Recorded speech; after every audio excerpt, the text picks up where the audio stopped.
everybody. It's Tim with the Attitude for Gratitude podcast down here at 4026 Washington Avenue North. We're at Will Work for Recovery. We do the podcast every Friday night. We go live at 8 p.m. Sometimes we go a little earlier, but I will make those notifications if that's the case. We're on TikTok Live. We're on Facebook. We're on YouTube. And trying to break into some other platforms. But we are down here at Will Work for Recovery. We have meetings every night of the week at 7 p.m. On Wednesdays, we do a men's meeting and a separate women's meeting at 5 p.m. Come on down, do that hour meeting, hang out for some fellowship for an hour or so, and then we have the big meeting at 7 p.m.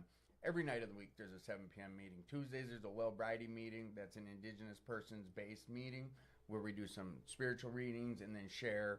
Thursday night's more of a spiritual style meeting as well with Megan. Friday is a call-up meeting where you get a ticket and they call your number and you stand up and talk about what's been keeping you clean and sober. There's just all types of variety of recovery down here at Will Work for Recovery with the structured meeting every morning at 6:30 a.m. and on Sunday it's at 7 a.m. Other than that, like, this is a place that it's a resource center. It's an RCO. It's a recovery community organization. We have peer recovery specialists. We have multiple different avenues of recovery down here. We have a computer room with computer classes that have started, and they continually restart. So look into that. Speak with myself, Paul, Carolyn, anyone who's of service down here can kind of get you linked in. We've always got more things that come about. We got Chucky the Soap Man down here who's making soap by the bundles. Come on down and get some. If you haven't tried this soap, like, I implore you to give it a shot. Everyone who gets some always comes back for more. And Chuck's like, he's a godly man with the biggest heart of anyone I've ever met. He makes this soap and just hands it out. He does take donations, but basically I'm always watching him just hand soap out. So it's just, it's part of the different things that we do down here. Wednesday nights, there's a recovery podcast that they've started. It's called Rule 62 with a rotating type format of open door policy. Anyone can come in and share about their stories. And Friday nights, so the night of the podcast at 8:30, Big O started Recovery Okie. Like, there's just multiple things. And then Race has got the fire pit going all through the winter. He's built this big, huge, like, miraculous type fire pit with all these pallets around it. Just a lot of stuff happening down here. We got ping pong tables and foosball tables, and prayer rooms, and big monitors with big screen movies playing, all sorts of stuff. We have a full workout room. Come on down here, check it out. 4026 Washington Avenue North. If you're struggling, please reach out. Down 988 Intergroup, or come on down. Get ready, buckle up for the show. Buckle up. We got Justin in the house. How you doing? There. So the only thing you guys know I sit and reiterate is that thing about reaching out if you're struggling. Here's also the thing. I've said it before. Like, if you're up in Duluth listening right now and you're going through it and you just need somewhere safe, you can make it down here in time to get on some karaoke and have a fun time down here. It's clean and sober. There's tons of things always going on down here, and it's safe, clean, sober, fun. That's what we do down here. We'll work for recovery. Other than that, like, there's not much for me to sit and talk about except for getting right into this story. My good friend Justin, we'll talk about how we know each other down the road, but you know what it is. If you have questions, go ahead and post them to either me directly, or you can put it on the message board on any of the platforms. I do get notifications, and I'll do my best to get to those questions, but we'll try to get through a story. And as always, like Justin, I'll try my best not to interrupt. But there are things that, like, I'll ask you to elaborate on. A lot of time it has to do with timelines. Whatever, we'll cross that bridge when we get there. But other than that, like, we got sound, we're good to go. Let's get this thing jamming. Well, let's put a chair on the fire, get some gasoline, and let's go. My man, this is the guy I look up to. This is a guy I've known for almost 8 full years, a little less, but it's an honor to have him on the show tonight, as I've known him this whole time of my journey, and I've never heard his story. And he's been doing some big things, and he's about to make some big moves, which you're about to hear about. So, Justin, take it away. Jeez. However, I will do my best not to interrupt like I'm already doing, but like, I'll just keep us going. You know, basically timeline. Best thing to remind you of is what it was like what happened, what it's like now. Experience, strength, Yeah, hope. I think for me, just starting off with what got me Perfect. to where I'm at, you know, it was a long journey to get to the recovery stage, you know, and I don't, you know, what I can say is as far back as I can remember, I just didn't fit. You know, I didn't fit. I felt like the wrong time, wrong place. You know, and I was a very hyperactive kid that broke stuff, stole, you know that thing where they tell you, they talk about the marshmallows and they give the kid, and the kid who would, don't eat the marshmallow till we come back, or when we'll give you more, or if I was a kid, no way was I waiting. You know, there was just, if I wanted something, it was bright and shiny and shimmering, it was mine. You know, there was no, I mean, selfish from the get-go. Like you know, and that's as far back as I can remember, you know, and always getting in trouble. You know, there was never any time that I can remember that things were going good. It was always breaking something, getting into something, and getting yelled at. And I just think I was a lot, you know. Do you have siblings? I have siblings. I'm the oldest sibling. Okay. I'm the oldest child. I have 2 stepbrothers and sisters on my mom's side with my stepdad. My real dad had some kids. I've met one of them, 2 of them, you know, kind of get through there. So, you know, my mom and dad divorced real quick. I mean, I never met my real dad. I think the last time I seen him, I was 2. From what I understand, he was in and out of prison, abusive, whatever. You hear the whole thing. And he was in Florida. My mom moved us back up here. I think, you know, I carried a lot of that stuff with me. You know, I never got to see him after that. He died when I was 8. Okay. So that was a big, just a question mark, you know, that I was never going to answer. There was no, you know, who was he? Who am I? Where did I come from? You know, did he care for me? You know? Yeah. Looking back at that, was that something at 8 years old or between 8 and 12, which is whatever? Was there like, that was what was going through your? You know, you make shit up at 8. Right. You know, the things that you tell, you know, one of the earliest memories I have, I remember sitting by the front window, just waiting, you know, he's going to come and pick me up. It was, you know, he was, take me away from here because nothing was going right wherever I was. Okay. You know, you know, I don't remember too much of real little, you know, other than adults being frustrated and upset with me. I remember ticking them off. Yeah. You know, school was not my jam. You know, I will say a lot of what I talk about from here has been years of, you know, being able to dissect my life, you know. Okay. 3 times in prison and SEG. And so I've been able to dissect my life.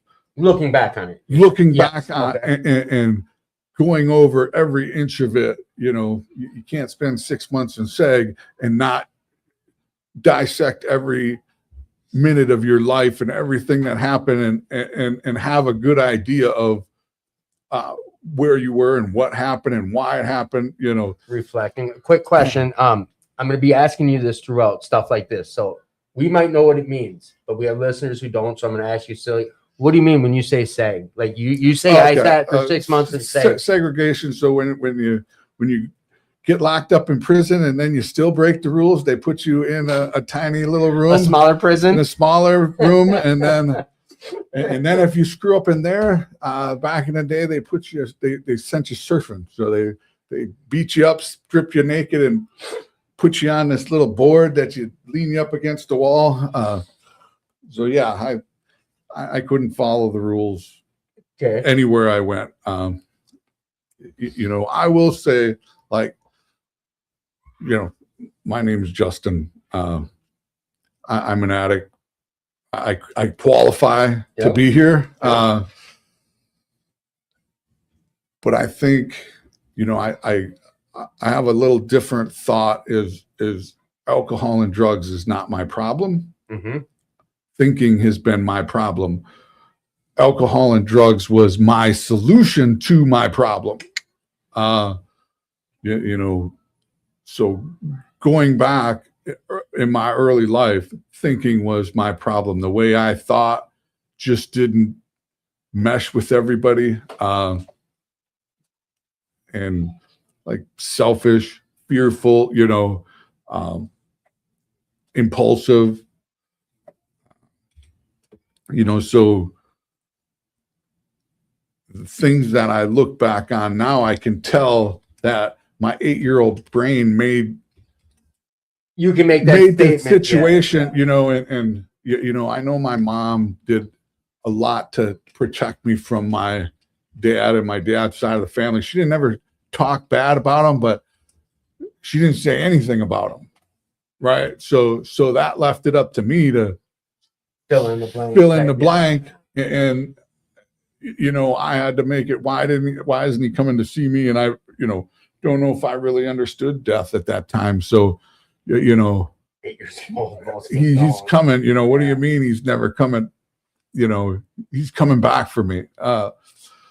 Which, my mom got remarried to my stepdad, who's probably, one of the best guys I know. He was a teacher, patient. He was there for me from day one.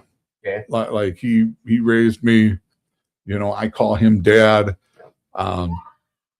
He gave me as good a life as you possibly could. We didn't have everything. We were pretty poor at the time, but we had the basics. You didn't go without. We didn't go without. Right. And they, he showed up. Like he showed up to sports. He showed up to anything. He did his best. You were showing love. I was showing love. Whether I understood it, that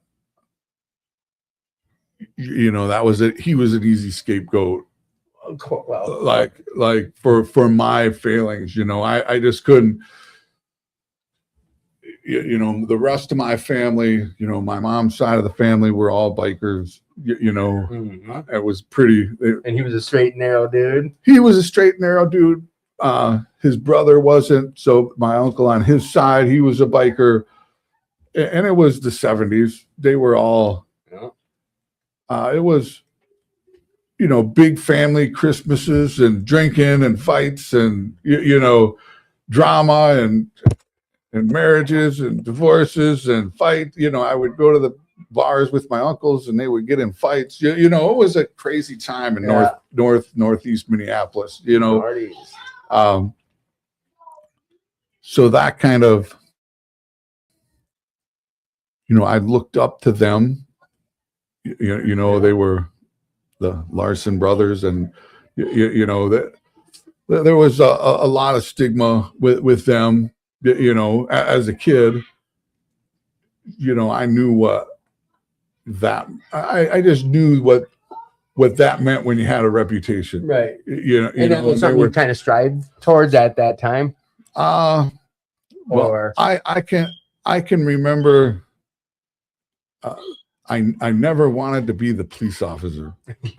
I was always the robber. Right. When we were 5 and 6 playing cops and robbers, I was always the robber. I was always the bad guy. I always, you know, Right. I was always the bad guy, Right. you know. I fought, you know, I will say that I couldn't have personal relationships. I didn't know how to communicate or whatever. I just, at a young age, I couldn't make friends. I mean, the only friends I had was my cousins and his friends, and they had to like me, you know, because he was my cousin, and you know, so, but you know, I had one friend that lived up the block, and his parents hated me, and you know, he was a straight lace, but you know, he was just my neighbor, so he, you know, he didn't have any choices either, you know. He's stuck right next to me. And you know, but in school, I didn't do well in school. I had no boundaries. There was no boundaries in our household. You know, there was no personal space. There was no, I didn't have that filter where you're in my space. You know, my space was always invaded by, you know, nobody. I didn't have personal space, so I didn't give anybody else personal space. Well, when you're a kid, you know, and only child, and they're not used to somebody, you know, stepping in and and I was on all the time, you know, it was full speed all the time, and I was just a lot to deal with, you know, and looking back at it now, I can understand, like who would even want to deal with that, you know, and so I understand now how, you know, I just didn't know who I was. Was it, looking back, I mean, was it a lashing out, I want attention thing, or was it just I didn't give a? Yeah, I cared, you know, because I obviously wanted friends, but you know, and I tried, but I tried too hard. You know, I put it like, you know, there's two kind of analogies I can think of is, you know, driving in a snowstorm on the ice. You know, when you start to slide and then you overcorrect and go the other way. So there was never any way that I could gently go into anything. Right. I would be off kilter, and then I would try to correct, and I would overcorrect, and there was I never hit the mark. I was all over the place. That's a good way of explaining. The other, you know, is that little circle thing that the astronauts, you know, they put you in the circle and you spin this way, spin that way, and you're trying to, you know, that's just how my whole brain went at the time. You know, I could never seem to get on an even keel. I was just madly spinning, and anybody around me would just get pummeled. You know, it was just, you know, it was probably stressful. It was just a ball of stress and nervousness and craziness. And so, yeah, it was just hard to make friends, and that's early age, you know, and not understanding it. Right. You know, as I got older, you know, that's when it turned, you know, that's when, like, okay, motherfuckers, that's when the middle, now it's like, you know, okay, I leaned into it, you know, and my uncles, you know, I just wanted to be better than they were, you know. Yeah. And even as a kid, I was just, you know, I fought, and I was kind of the older brother, you know. So my sister's like 8 years younger than me, and my brother's 10 years younger than me. So you were the older. So when I got there, it was me. Right. I had no older brothers or anybody, so, you know, I would get in a fight, and then they would get their buddies, and then, you know, I had no friends, so they would go get their buddies, and I have to beat their buddy up, and then they would somebody get their older brother, then I would beat the older brother up. You know, it just never stopped. Right. And I, you know, I think about it, you know, I always, you know, I never wanted to start a fight. You know, I wasn't the one to start. People just had problems with me.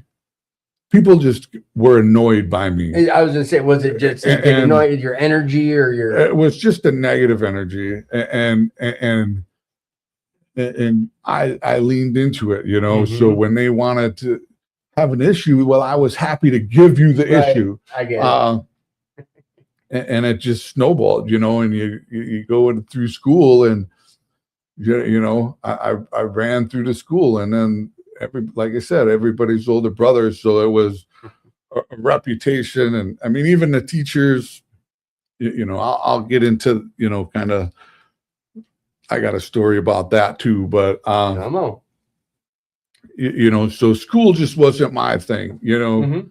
But the thinking problem is I went to school, I wore my roller skates to school because I thought it would be cool to roller skate down the halls of the Such a smooth elementary surface. school, Yeah. you know. So third grade, I go roll to school and get kicked out, you Yeah. know. I mean, sent home, and so I was constantly kind of, you know, getting sent home for stuff, and Yeah. and I will say now, my feelings got hurt a lot. Like you know, I used to say I didn't have no feeling. No, I had Probably. supercharged feelings Yeah. that got hurt a lot because I just didn't understand why you just didn't like, you know. Yeah.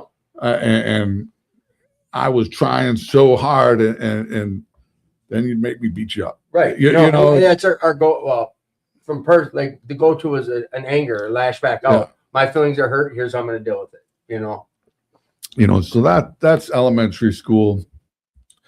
You know, middle school is when it, you know, kind of really turned to destructive. You know, that's when I mean, middle school is when I would run out, and, you know, we would walk around all night stealing hubcaps, and you know, we'd tear the Hood ornaments off, and then we stole stereos. You know, we didn't even have cars, you know. And I would This go, was is this when criminal Justin really started? yeah, that's Okay. that was, you know, I didn't just break shit to break shit, but I would steal shit, like, but like I would steal car stereos, and I didn't have a car, never used it.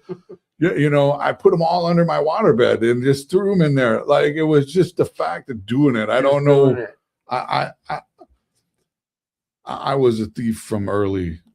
Like, you know, was it a thrill type of thing, or is it just I trying to don't know. impress friends? Because I know a lot of mine. That's what it was. Like, I was out here Yeah. trying to show off or impress. Or Yeah, I don't know. I did it by myself too. So I mean, it was just like, if I wanted something, I took it. You know. So you know, whatever I seen that people had hubcaps on their wall, you know, and I don't think, you know, my mom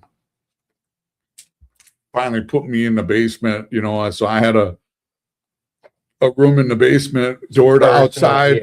just because they didn't want to, you know, deal with me. Right. So it was easier just to, Look this way instead. yeah, they just didn't Right.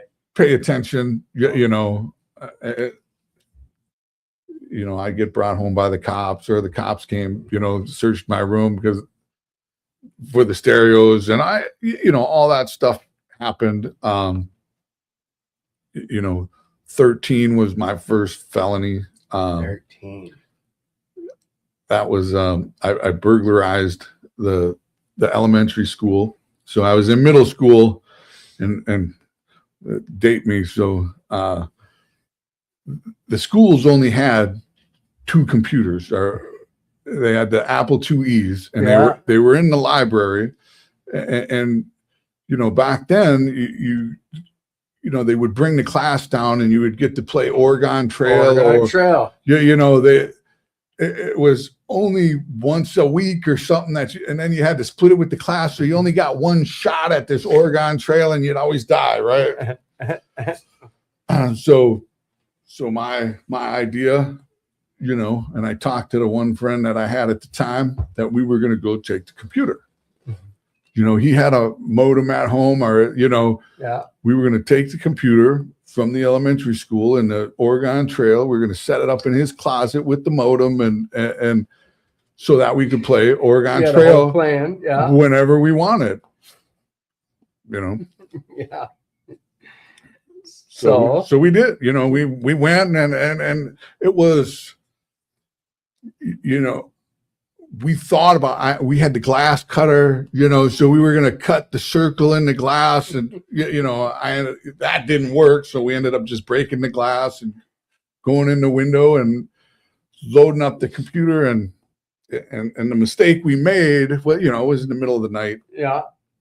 Is we were trying to find the disc for the Oregon Trail, and you couldn't do it in the dark, so we turned the light on so we could see if somebody called the police. So we had everything, and all of a sudden the cops showed up, and we ran. And while you were there? Yeah, we were there and ran, and we did this and ended up getting caught. So that was my first felony. They hit you with a felony. First felony burglary. Did they put you in juvie over it? Or being there? Yeah, I mean, I went to jail. I remember going to jail. You know, they took me to jail, and I don't think I did any time at that time, but you know, that was the start of your first time I had to go really see the judge. You know, all the other times they just brought you home, and that was the first time that I had to go to court and do all that, and first of many. You know, that was middle school. I thought, you know, I was kind of, you know, like everybody says, I was different, right? I didn't fit into anything. You know, I was a jock. I was really good at sports. You know, I was, you know, always, there was like one or three of us that, 1, 2, or 3, we won everything. Every gold medal, you know, between the three of us, we were the jocks.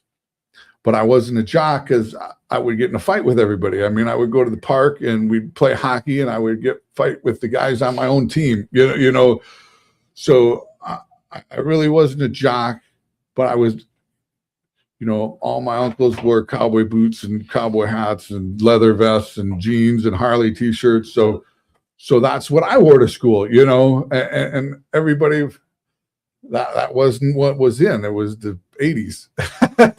Yeah, that's retro days. Sorry, but I was resharing that with everyone. Sorry. Yeah, so I mean, so I just didn't fit. I was kind of a stoner at that, but I didn't get along with the stoners either. I wasn't, you know, I wasn't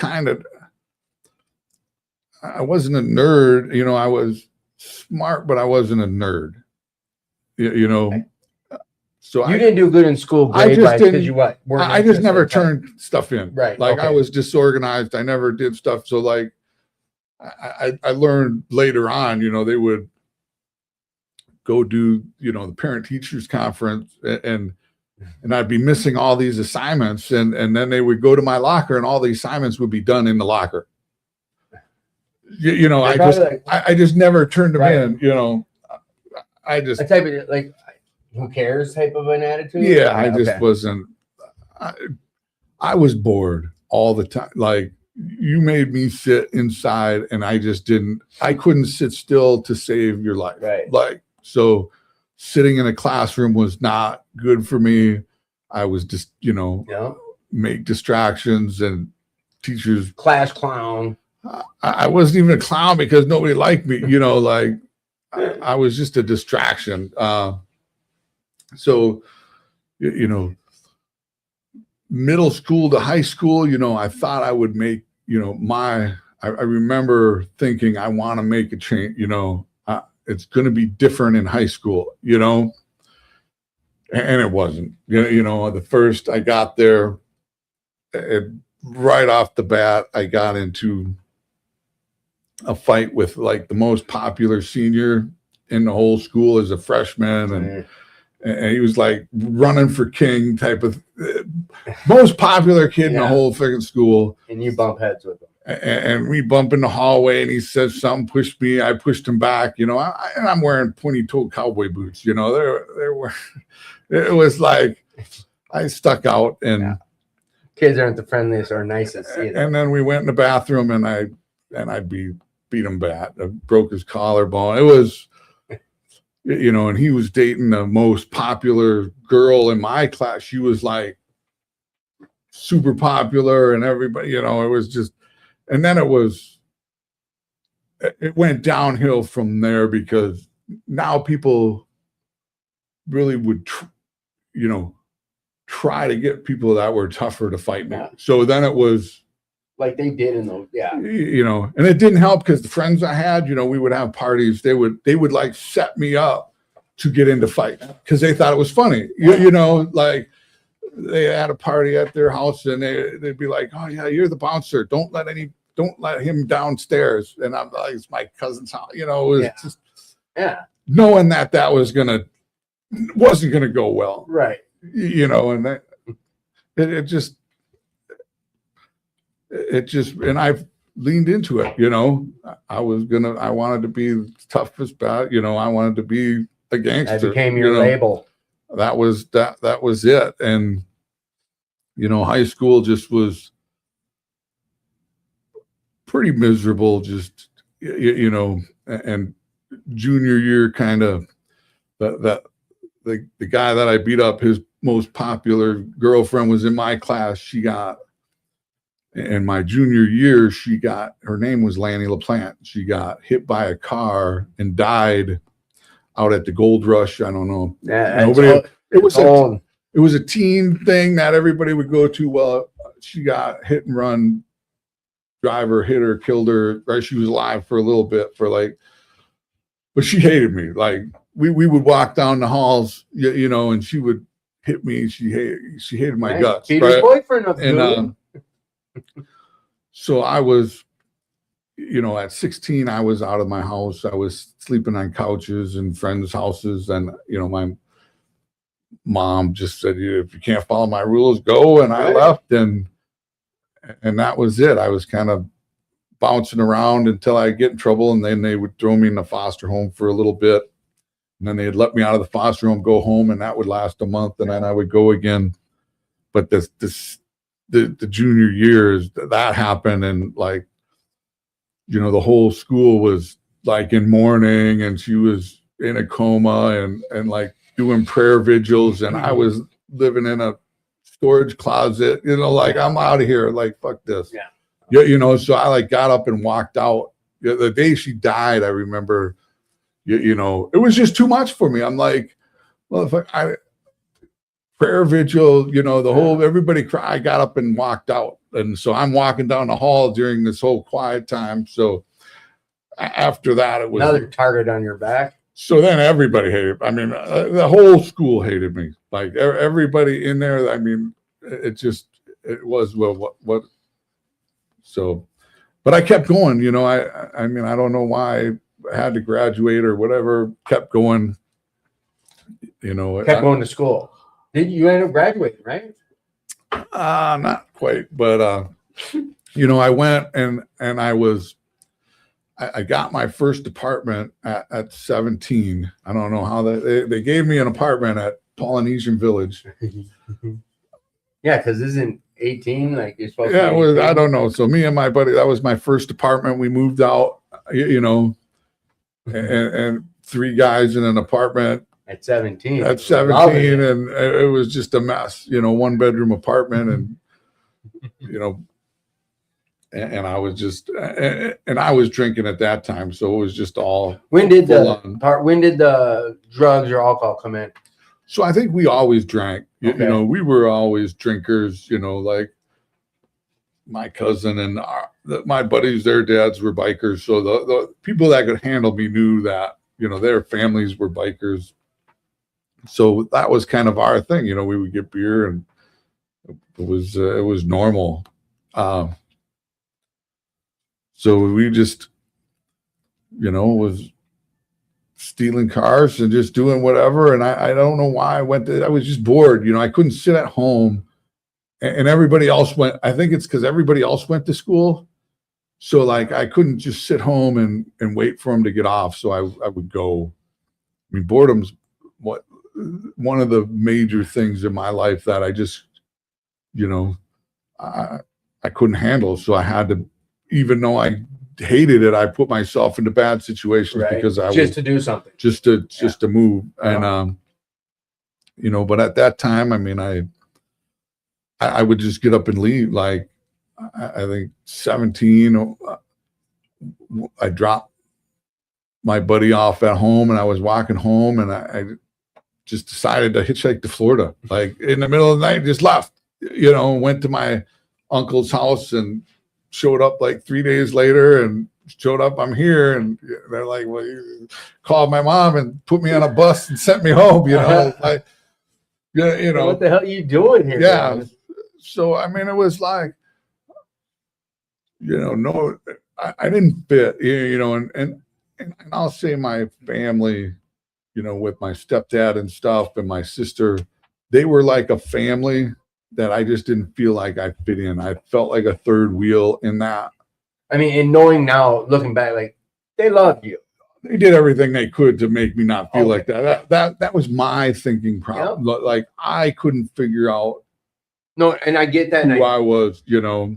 Not pointing out your story, but just this, like, I recognize how great I had it because of coming to these rooms and hearing story and clearing my head up and realize, you know what I mean? So, you know, I mean, but it doesn't take away from the fact my house felt that way. My house had its issues. You know, there was definitely emotional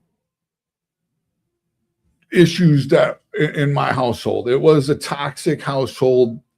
It looked good from the outside, you know, but there was toxic traits throughout. Okay.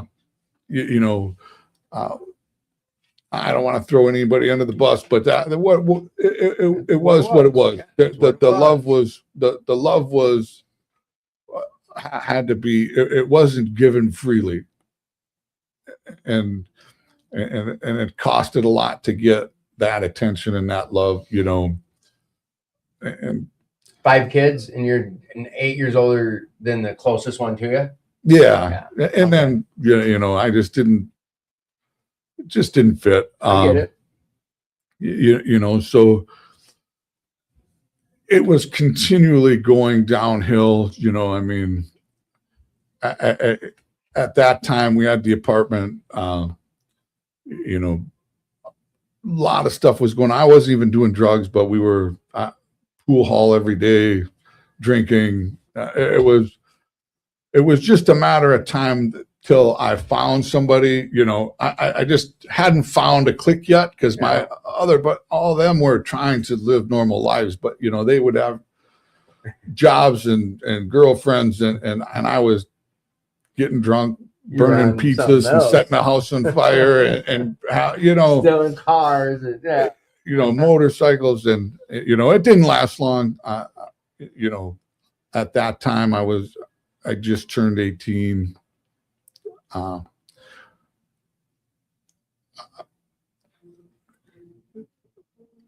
Geez, trying to get this. So I went to Wisconsin. One of my buddies moved out there, so I kind of went out to Wisconsin Dells and stayed out there and tried to do a second year senior there. So I thought, if I just go to a high school out there, that didn't go. Changing locations didn't fix it? No, it didn't fix it.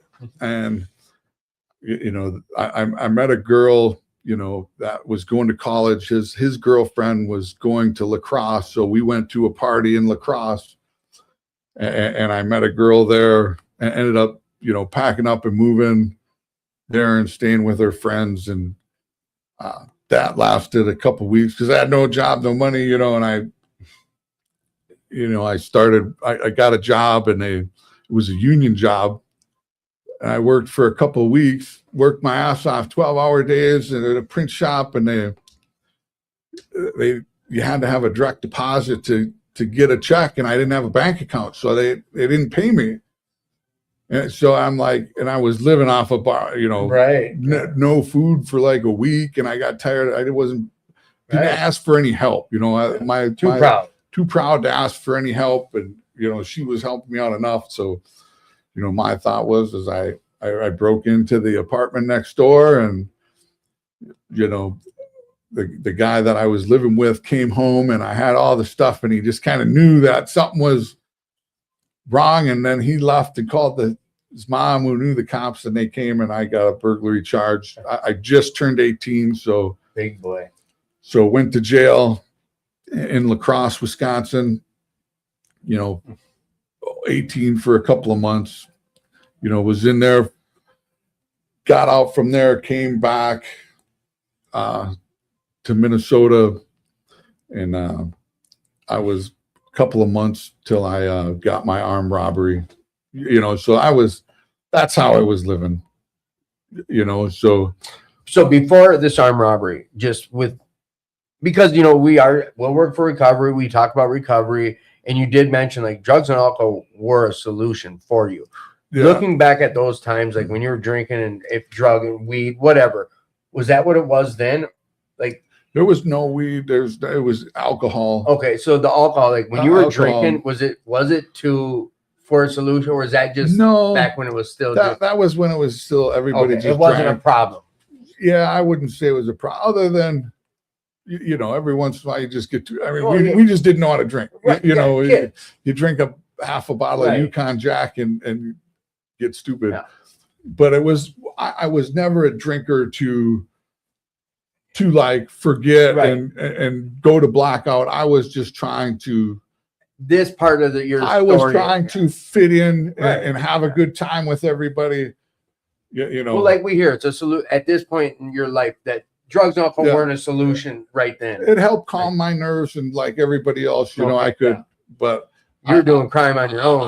yeah, it had nothing to do with the crime. I did the crime Right. because I Yeah. wanted to.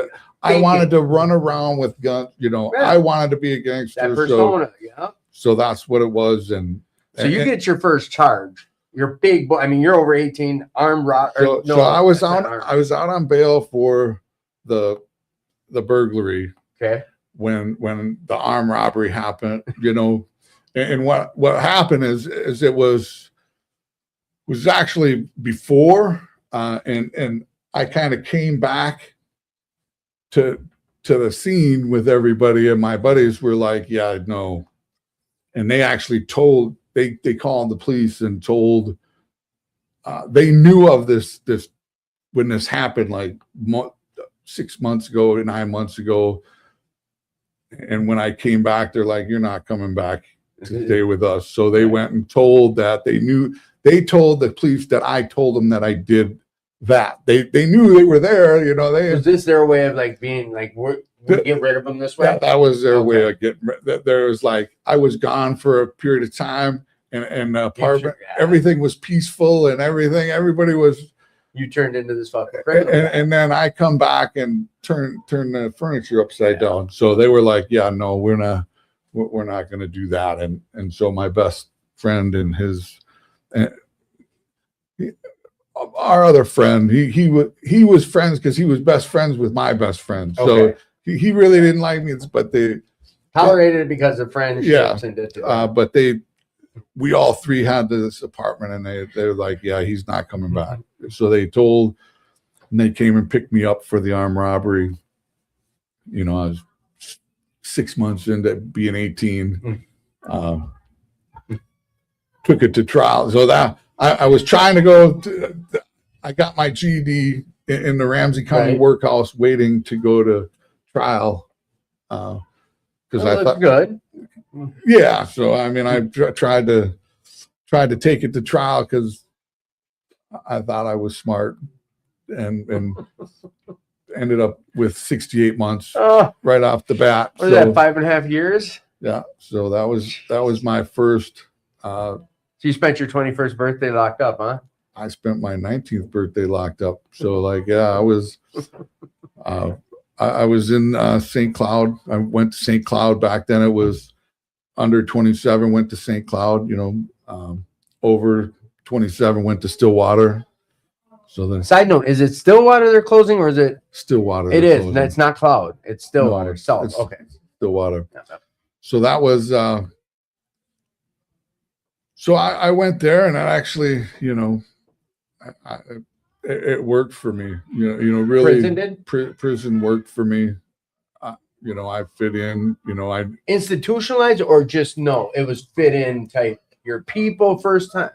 Explain that. Yeah, I wasn't institutionalized, but because you did just share about your whole adolescence, you didn't fit in. Yeah. So when I got there, I knew it was real simple who to, back then you walked in, when you got there, you were locked in for three days or whatever, 72 hours. Acclimating. And then you went from B house and then you went to chow. They finally let you out for chow. When you get back then, you would go through the chow line and there was sections. You had the white section, the black section, the Indian section, and they all had their carpet, and then right in the middle was the gump section, right? Like the what section? The gump section. That's where all the child molesters. You could tell they were fucked up. Right. They looked fucked up, so I looked around. I mean, I didn't have tats at that time, but I mean, I was a biker. You were a wood. So I walked in and you look, okay, I don't belong there. I don't belong there. Okay, those guys are my guys. Are where I'm going to go sit, right?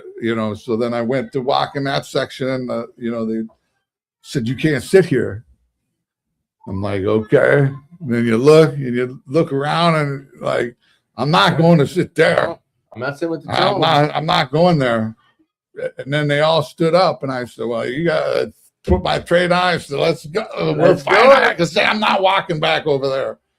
And then they laughed and sat down. I ended up sitting down with two lifers. And that was they said, sit here. And that was my table. So my table was with two guys doing life. And now, without me jumping too far ahead, this isn't where coworker guy comes into picture. This is a different stint, right? Co-work. Oh no. Sorry. Keep her coming. Yeah. I just wanted to make sure. I don't want to let that. Yeah, we'll get there. I messed up. I didn't turn on our monitor. Can you keep it going? It'll take me 30 seconds. Keep going. My audience wants to hear. We're getting good feedback. So keep going. So yeah. So but keep on the jail stuff because I want to hear more when I come in.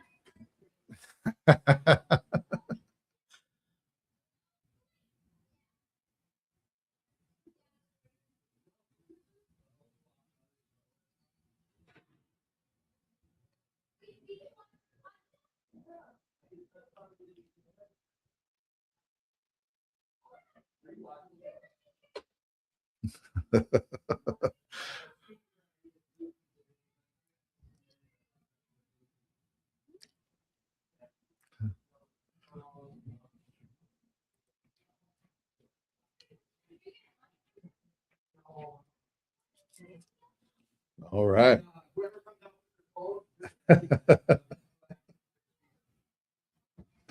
You still going, right? No, I'm you just had dead air that whole time? I just dead air. I apologize. That was me. I'm a terrible host. I forgot to turn on our exterior monitor.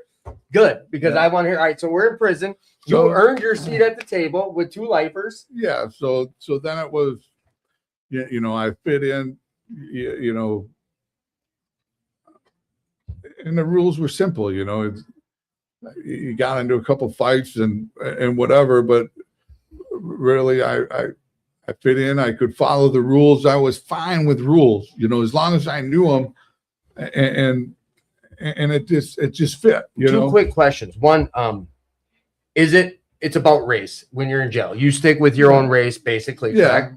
And second, now, whether I was having this conversation with Rob earlier because some people we knew were locked up or whatever, we're looking at and talking about it. And a guy who's since passed, so we can bring him up, Billy, when he got out, he said, I don't think he used words, I miss prison, but it was easier. He would say that. I'm trying to say that if it's not constitutionalized, but it's structure. It's structure. I never had structure, and it was easy if I had the schedule to follow, right? And I could follow it.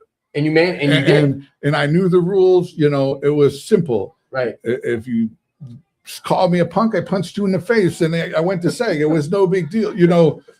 It was just so cut. it was cut and dry. Right. There was no there was no in between. Right. There was no. I didn't have to think about priorities. There was no. I didn't have to prioritize. Right. It was everything was set. I didn't have to.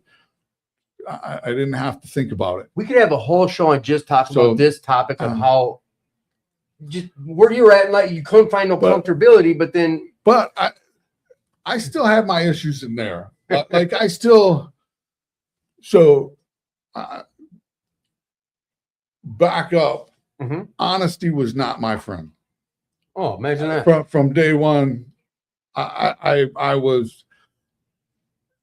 If I had to say anything about, I was very artistic, creative. I was an actor. Like Yeah. I was who I like to change and yeah. I like to tell stories. So and I would take, I was one of them guys that would hear other stuff. I mean, my life was pretty. I did enough dumb shit so I could just tell dumb. Right. I did enough dumb shit to fill the room with stories. So you would be holding court and politics. But I would listen to stuff, and a lot of them guys had drug habits. Like I didn't have a drug habit, so I kind of had to make one up. Like I went to treatment and had a cocaine problem in treatment, and I never even did cocaine at the time. Like I never even tried it. So I'm telling about how I got a cocaine problem. Because I didn't want to feel left out, like right? Feel stupid, like I don't have. You went to treatment in prison. That's funny. But it also shaves time, doesn't it? Though when you do treatment programs. If you complete it, I didn't complete it. Oh, okay. So yeah, I went to seg from so yeah, it didn't work. I don't mean but treatment was different back then. I mean, they dunce caps and I've heard about what's it called, Paul? When you guys Eaton House type of diapers stuff. and shit. Yeah, it was prison treatment was different back then. So I'd say more effective, but whatever. So I mean, I know motherfuckers were like, this dude's full of shit. Like now I'm thinking about it. Like I thought I was snowing everybody. Like no, like this dude's full of shit. I just think the whole concept's funny. But the guy was just like, okay, he's just full of shit, and it just worked. I made it through. At the time they had college in there, so I went to college. They used to have professors come in from St. Cloud State University, so I was doing real college classes with professors. And you had no issues with academic. I mean, you could do. Yeah, school. I could do. Yeah, I thought so. I remember a conversation on the first. I was very.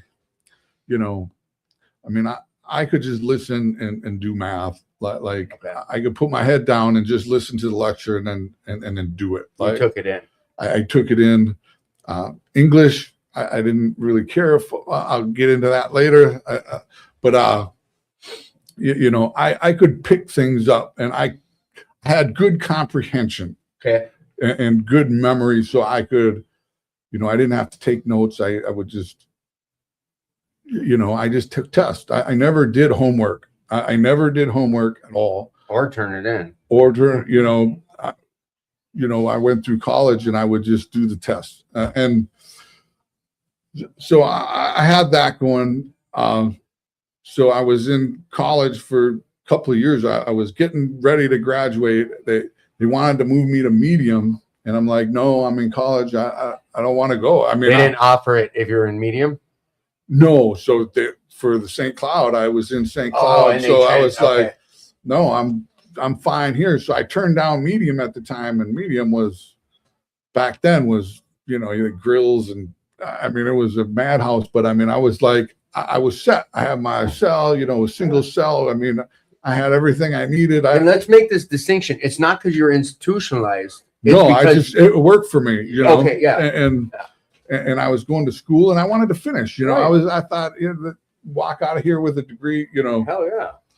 Then we got down to my last year and I was in my last semester of college, and they're like, "You're gonna go to minimum," and I'm like, "No, I don't want to go to." I got one semester, Right. and they're like, "You don't have a choice."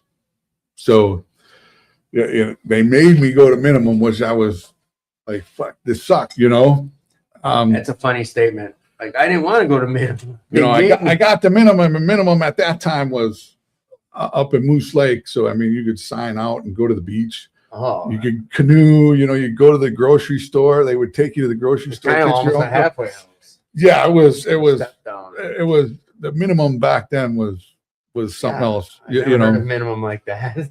but like, you know, my last semester, they tried to ship my books to me, but then I never, so I ended up never graduating. What, just 10 You know. credits shy or about? Yeah, whatever I was shy. semester is? You know, and another thing, like in that 4 years, I taught myself how to play guitar. So I had a guitar. Nice. So, you know, I taught myself how to play. You know, I was in art. I did art stuff. I was Involved. I got to do what Yeah. you know, it just worked for me. So I went to minimum. You know, I went through that. They finally gave me work release. So I had 6 months left on my sentence. Of a 64, or what was it? 68 months. 68-month sentence. So I they send me to West 7th down in St. Paul. You know, and I'm 24. So like I get out and I, you know, my whole prison time, I didn't have anybody come see me. Close the door, please. Oh, there's a speaker out there. So I, you know, I might have called my mom and dad like once every 6 months or something. I see they'd come up maybe once or twice a year. I never got on the phone. I didn't call, you know, my best friend testified against me. So I really didn't have anybody to Right. call, you know, so this was it, you know, so now I was getting out, you know, my cousin and a few people I knew had houses and girlfriends and jobs and like I was behind, like, Right. then I was like, what am I going to do? You know? So this was where the thinking problem Comes back comes into play. in. So like, you know, I met my first pass. I was at my parents' house and my sister's friend's mom left some ID in her car, you know, and was like called up No, you're good. she didn't even know who I was. You know, who's this? I'm like, this is Alicia's brother, you know, and she's like, Alicia's got a brother. So, I mean, I was like, nobody knew about me, you know, that's Right. kind of how I was like this Black sheep type secret, thing. you know, Just- but, yeah. you know, I'm like, I'll bring you your, you know, I just wanted to, I was sitting on my mom's couch like this bored. Right. So, I looked at the ID and man, she looked all right, you know. Yeah. So I brought her ID and I'm in the house. She had a house on a lake and a Mustang and she was drunk, like, and she was 14 years older than me. And she was, and you know, so I'm there for like an hour or whatever, chatting up and, you know, who do you live with? No, she was single, like, you know, and that was it. You know, I was, I knew I needed a place to go. I needed a place to live. I needed a house. Yeah. You know, I needed a car. Right. So this was it. You know, that was, And what, you're 25, 26? 24, you know, so I'm getting out of, you know, I was just got out of prison. I Yeah. was lifting weights. I was, you know, I was Yeah, prime. she found herself a hot young man. So, yeah, so the next pass I had, do you think I went to mom and dad's? I went straight over to my new wife's house. Well, I went because she was a drunk. Yeah. So I went straight to the liquor store, grabbed a case of beer, and went to her house. And 2 weeks later, we were married. Oh, she did become your wife. Oh yeah, Yeah, that was Yes. yeah, that I mean, it was out of just love, right, Justin? well, yeah, of course. Or it was. necessity, I whatever. mean, now all of a sudden I had a better house than everybody.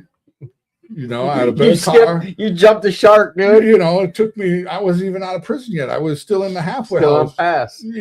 So I was like, yeah, what? This is easy. But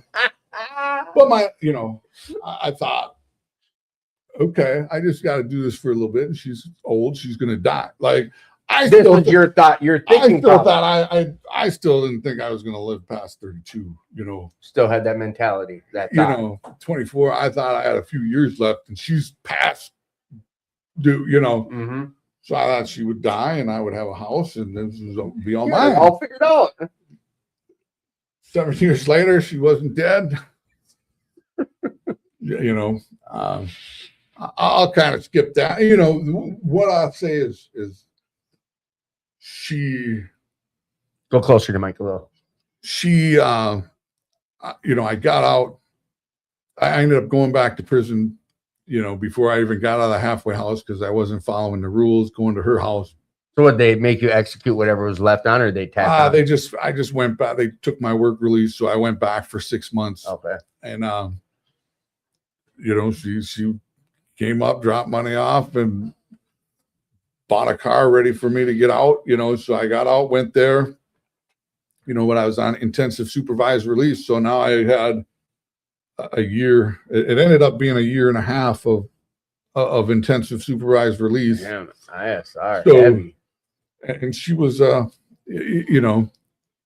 never lived with anybody other than prison, so I didn't know how to deal with neighbors. I didn't know how to do. So it was my education into Society, being society. Yeah. And I mean, I had my problems, that neighbors didn't like me, they would, and I would tell them I burn their house down, and it would be like, you can't do that. You got, so it was a training for me, but she became my guard, right? Because I couldn't leave. She was your CO. She was a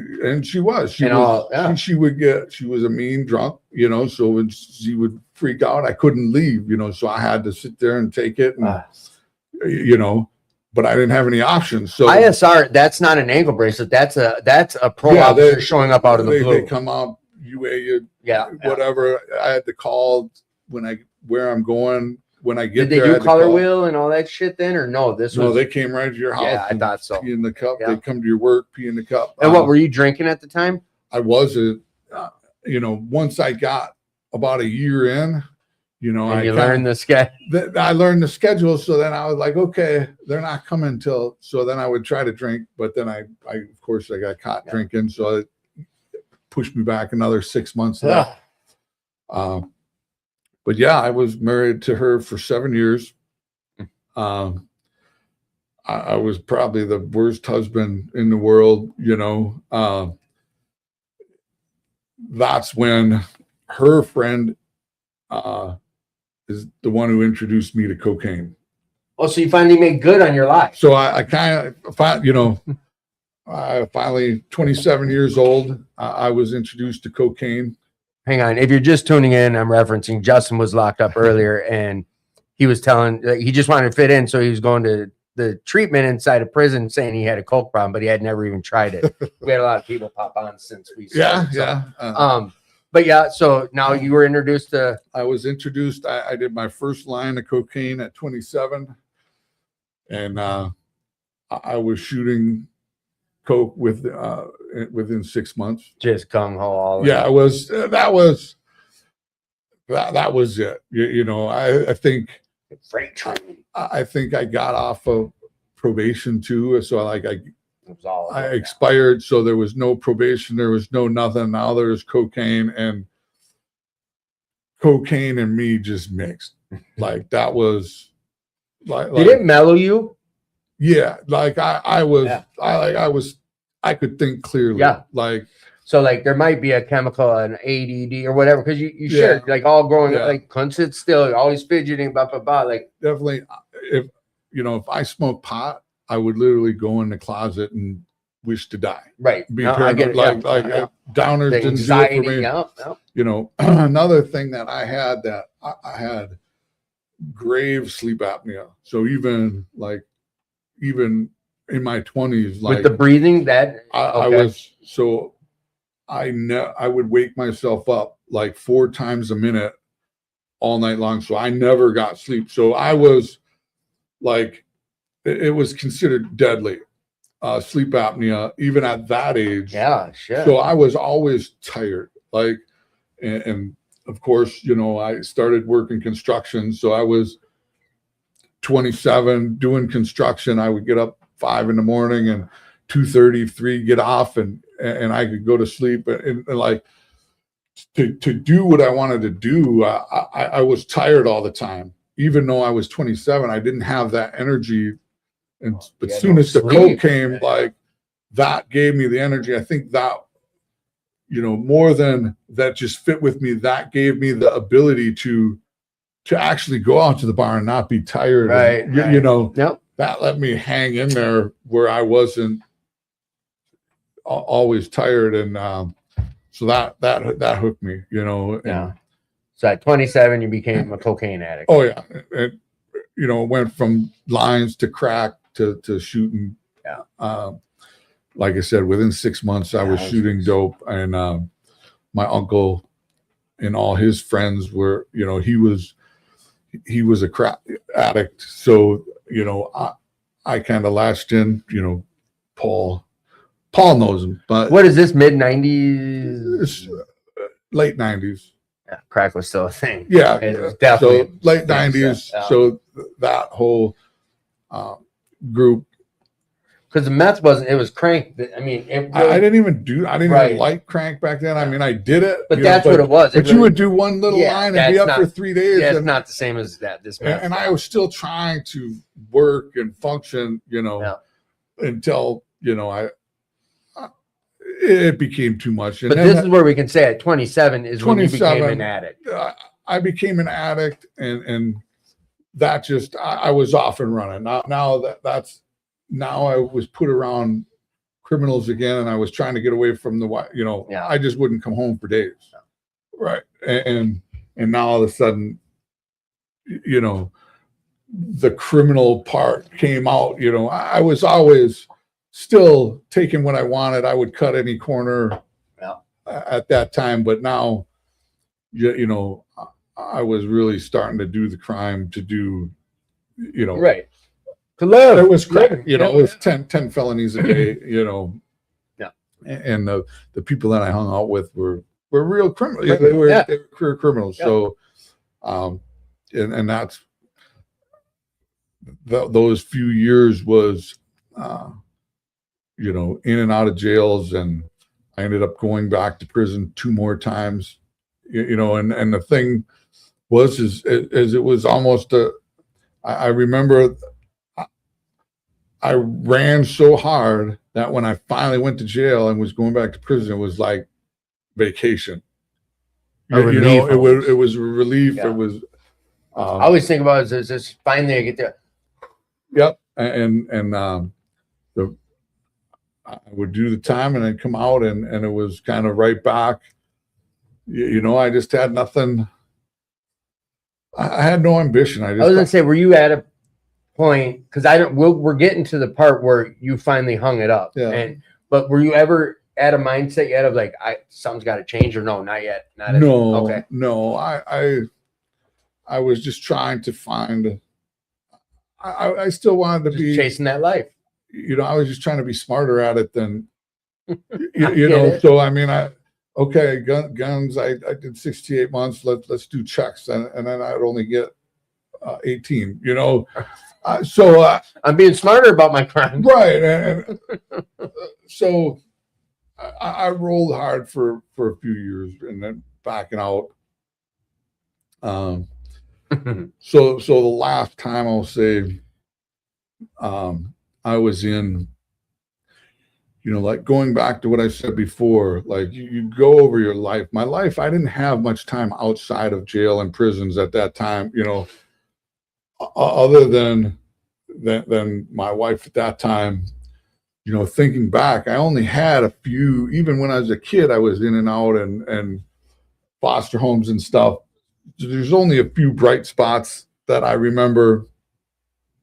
And I remember when I was in my last third bit, and I ran into somebody that knew a girl that I knew from school. In Like, jail? In jail. Okay. You know, Prison. and it was like a girlfriend I had one of the only girlfriends I had when I was in school. You know, like I said, nobody really liked me, so I had very little to go off of, but that was a bright spot. And she was in Shakopee. And so I was like, okay, you know, pen paling somebody from Shakopee, that was my idea, you know. So we're going to get together when we get out. She got out 30 days before me. You know, I called her up one time. She said, oh, yeah, she's out, you know, whatever. Second time I called her, mom answers, yeah, she's not here. I'm like, well, where is she? She's in the nut ward. So this is like 10 days before I get out. And this was your kind of backup This, plan. you know, so thinking problems. Yeah. So you think that maybe I shouldn't.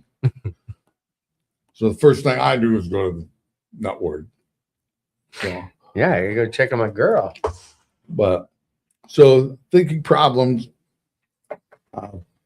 She was a heroin addict.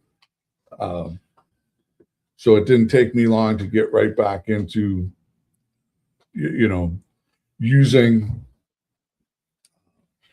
We ended up having 2 kids. So she got pregnant with my first son, Jack. Okay. So this was the first time, you know, that I really knew fear. You know, I won't say fear because I'm a fear-based person, but that I was actually scared. Like I didn't know what I was going to do. Like I knew that I didn't want my kid to grow up without a dad like I did. Like I didn't want to be in prison. I didn't want to die. I wanted him to have. I wanted to be in my son's life. So it wasn't fear of the unknown. It was fear of not. Like, so, you know, kind of at the time you know, I'll go into kind of, I'm really good at finding good jobs. Yeah, I know. So like this was kind of, so I'm just out of prison for 3 years. I got a job as a appointment setter for mortgages. So I was setting appointment for mortgage brokers, and it was a big, you know, the interest rates, everybody's buying houses and refinancing.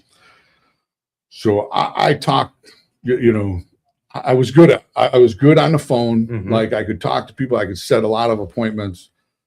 You know, I found out through going to the bar with one of the loan officers that I would get $10 for every appointment that I set for him. I'm like, well, what do you get? You know, so he said, I get about $5,000 for every loan I close. Well, I'm like, went to the boss and like, I want to be a loan officer, you know, I want that job. Yeah. You know, and they're like, well, they do this and okay, you know, just they wanted me to set appointments. So they set a thing that says if you set this ungodly amount of appointments over the next 2 months, we'll let you be a loan officer. So for the next 2 months, I was, you know, busting ass. I was on it. So then I set all the appointments for them. And I actually started setting appointments for myself because I could tell which ones were good. And you know, I had a house with the wife, so we did a loan. So I kind of knew the process, right? So I could tell what was a good loan. And what were you cold calling, or were they out? I was cold calling. Like I would just dial. So I would dial, you know, and So I set like 2 weeks of appointments for me on top of what I sold for them. So when I went in there, they were like, I know you hit the number we asked, but we're just not ready. And that's when I said, well, so I've got 2 weeks of appointments set to come to see me. So I'm just going to tell them to not come. And the guy was like, what? The guy loaded my guns, bro. So I kind of forced him. He gave me the last office at the end of the hall with a desk, no computer, no nothing. Just here. He said, all I want you to do is have them fill out these papers.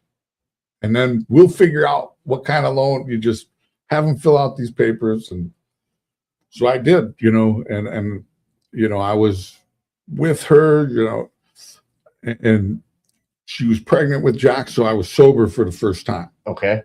So I wasn't using. So I was going to work before everybody, and then I wouldn't leave till I was the first one there and the last one to leave.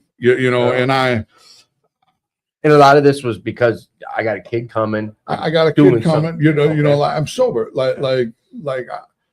And it wasn't boring to me. Like I was selling, and it was commission. It was 100% commission. So I made no money unless you were busting ass. Yes. So, and I could talk. I could make whatever. ABC, always be selling, baby. And they, if I talked them into a higher rate, I made more money. So it was a challenge for me at the time with my brain. So I was able, and I functioned really well with it. And I just knew that I couldn't be downtown Minneapolis with the sun coming. So I needed a house, I needed a car, I needed to get there. And this, this was up to me. I could sell, I just had to talk to more people and get them to sign. And I was good at it. So I made lots of money, as a 3-time. And I remember, I talked to the guys that I was inside with, and I'm like, down at the office was down by the airport. I would sit in my office in my chair, and the planes would come out over my window. And I'm like, they pay me to do this. This is crazy. It's like, it was like legal. I mean, I say what it is. It was, because this was before the crash, right? This was before the crash. Loan was pop. Oh, you want a loan? No job, no nothing, no income, here, we'll give you a loan. We'll get you one. And I would get $6,000 on the back end, So yeah, I mean, it worked for me. Yeah. And I went from getting us renting us a place, and then I ended up talking a guy that I was going to rent this condo for him, and I ended up talking him into giving us contract for deed his place in Eden Prairie. So moved us out to Eden Prairie. And when he finally was born, I was the most fearful ever. Like that's when I looked at him and I'm like, I didn't want him to know who I was. Okay. That's the first time I was like, I don't like who I am. This is the first time. Like, I don't want him to know who I am. I'm not going back to prison. Was it a full thought of like, and I can do this, or I need some help to do this? No, we weren't even at that. We weren't at that point. I didn't know how I was going to do it. Okay. I just know that I'm not going back to prison. Right. I'm not going to be not in my kid's life. I'm not leaving. Right.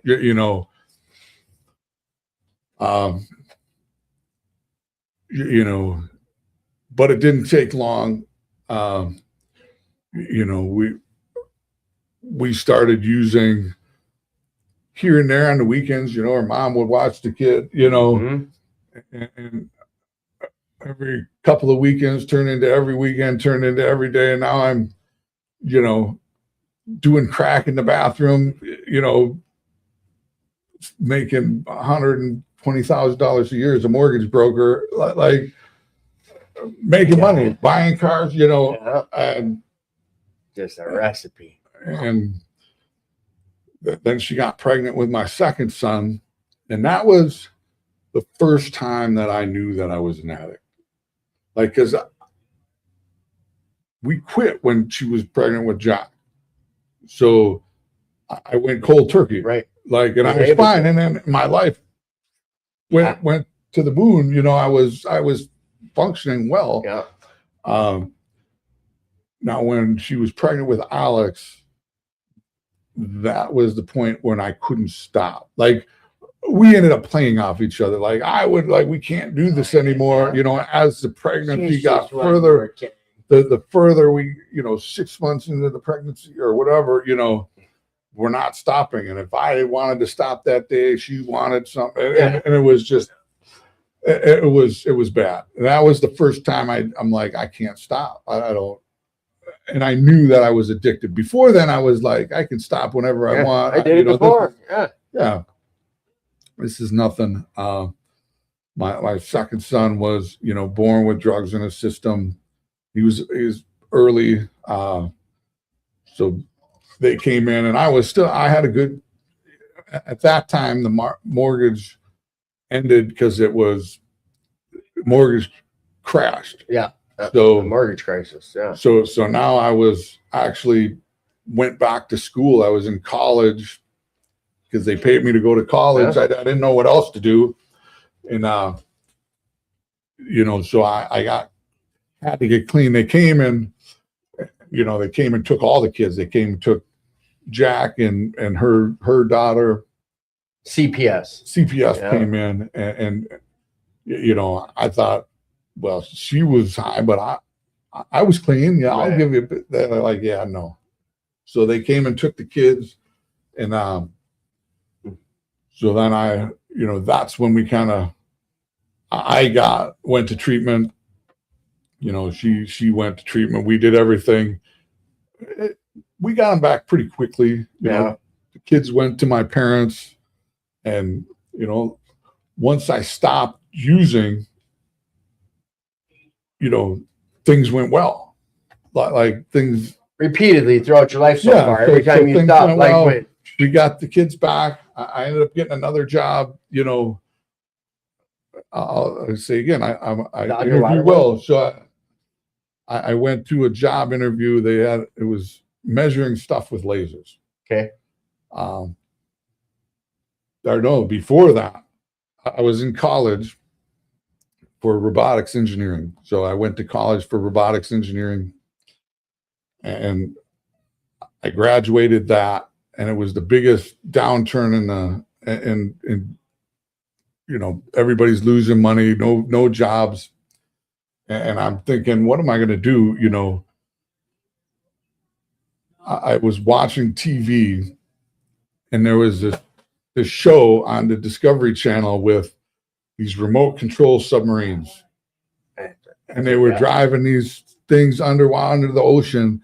And I thought, how the fuck do you get a job like that? Yeah.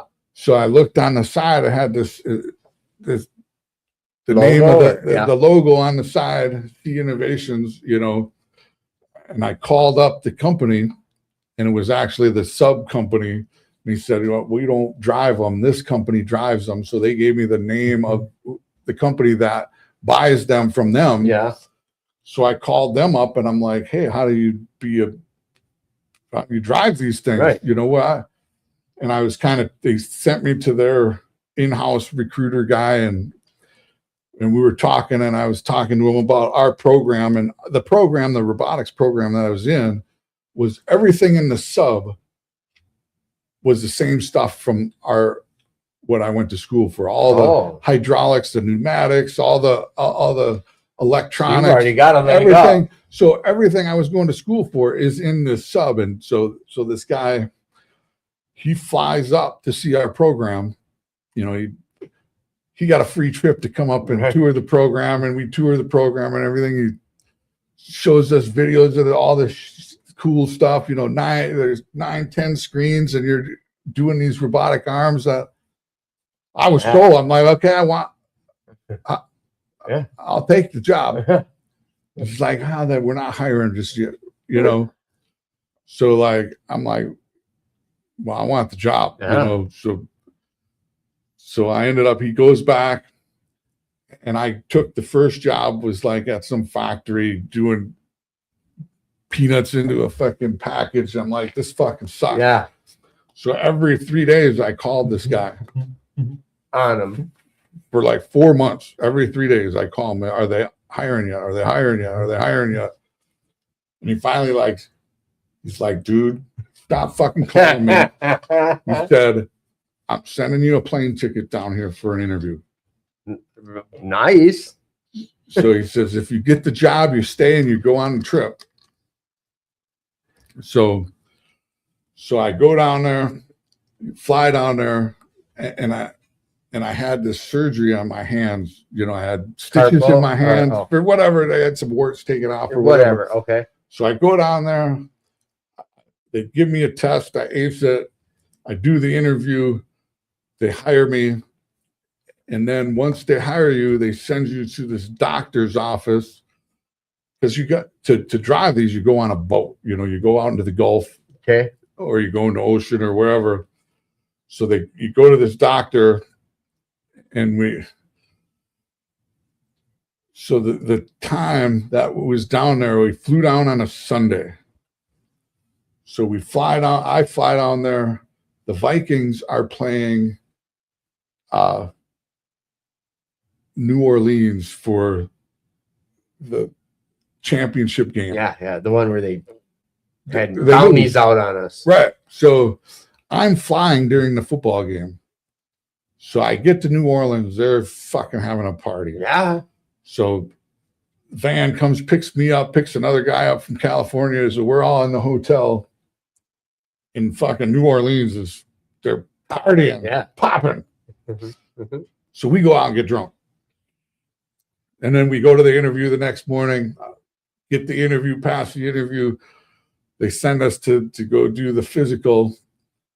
And I'm in pretty rough shape, but I'm young, so it's fine. But then I'm about to walk out, and he sees my hands. He sees all the stitches. He's like, "What's that?"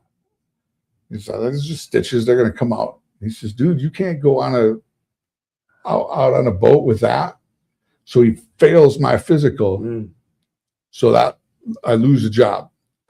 They fly me back, and they said, "Well, you can come back in 2 weeks. If you buy your own ticket, you can come back, and if you pass the physical, we'll put you to work." It's good money though, right? Yeah. So it's $150,000 $150,000 starting. You go on a boat for a month at a time, and So I come back, and for 2 weeks I'm sitting there, pull all the stitches out myself and everything, and borrow the money, whatever, to fly. I had to pay for my flight to go back down there. So as I'm flying down there again, it's the Super Bowl. In New Orleans. Yeah. New Orleans is in the Super Bowl. New Orleans wins the Super Bowl. So I land, we go to the airport, and New Orleans is just popping. They said it was worse than any Mardi Gras anything. The whole town. So me and a couple other guys that I'm there, we go down to Bourbon Street. And it's so packed, we can't get back. We're stuck down there. So in the morning, there no cabs or anything. Couldn't get back to the hotel. We had to call the company and say, "Hey, we're stuck down here." So that van had to come pick us up. But it's some other applicants too, right? Yeah, it was me and a couple other guys. So then they pick us up, bring us back to the hotel, get our gear, and then they drive us to a couple hours to where the doctor's office is. So I passed the physical, and then they bring us down to send us on a ship. So I worked there, sober. I'm sober again. Things going well. Oil spill happens. It's kind of a thing. It's something happens. And then I lose my job. Because the oil spill happens, so they shut the Gulf down. Yeah. So now I have the best job ever, and I remember you sharing about this job when we were on the first side, and I just remember how interesting it was before I even heard the money. Yeah. I just thought it was one of the coolest jobs. Like, dude, you get paid to sit and drive these, whatever. So then that falls apart on you. So that falls apart. Now I'm unemployed, so I'm back here. you know, and then How long did you have? How long were you able to even have that? Was it 5 like a months? year. A year. Yeah. Okay. so back and forth. But it's good money, It was and good money. like you're not even really out spending it because you're on the boat the whole Yeah. damn time. Yeah. Okay. So then, you know, start to lose every, you know, Yeah. How 'cause do you you got keep up nice with the cars, Yeah. Yeah. living in Eden Prairie, the kids. So then I found a job on Craigslist or whatever, was a laser engineer position, measuring stuff with lasers. Yeah. And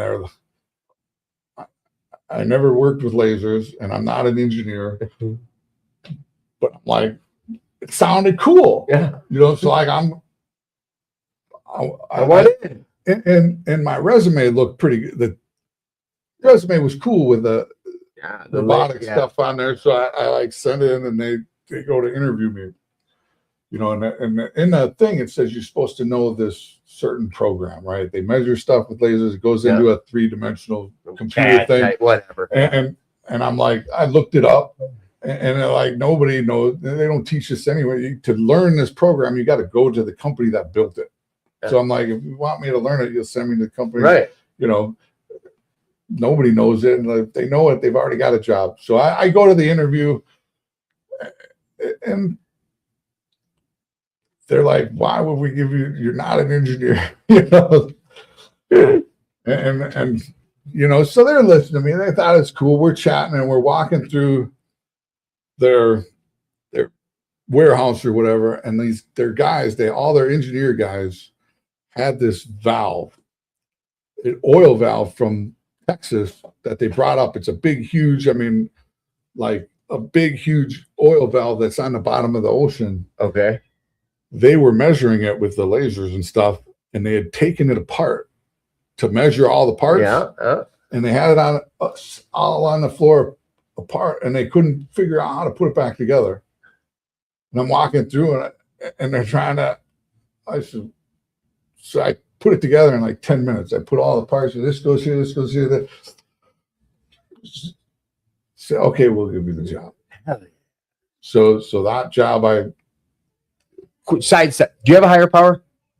We'll get to. I do. I'm just like, what do you think that was, dude? What do you think that was? See, I thought it was me. Well, maybe it was. No, I'm saying like looking at that, like, dude, come on. Yeah, how does something like that happen? You walk by. Like, I've been blessed my whole life. There we go. Like, come on. I've been blessed my whole life. We'll get into that. Yep. That's part of my recovery stuff. Yeah. So, which we're getting to here soon. Yeah, we'll get. So I get that, and now we're into, you know, kids are toddlers, relationships starts going down. You know, and I was traveling for work, so I was gone all the time. Just was not, you know, and we just had a difference of opinion on the kids, and it was just a toxic relationship. Anyway, you can't have two dope heads. Right. And we were so soberish, you know, weren't really sober, but conveniently sober type. Yeah. Then we both fell off, but I started using, you know, now I'm, you know, meth kind of came back. I started doing meth, you know, so now I'm flying all over the country, you know, trying to bring meth with me, you know. So it just went down. Yeah, like you're saying, when I'm sober, things are good, but and I ended up leaving that relationship, and it was the first time, you know, I was like 40 and single with a good job, had money. I was finally kind of coming into my own. Like, people were liking me. I could have conversations. I could have stuff. Never happened in my life. You know, I was able to not talk about the criminal, you know, the part. I could be around normal people and hang just because of the jobs I've had. You know, I could fake it. You know, and single life just was too much. You know, the old influence, now calling old friends and now I'm going to the bar, you know, and the drug habit came back hard. You know, lost that. And my life was going down. Like that's the addiction was coming, criminal activity was coming.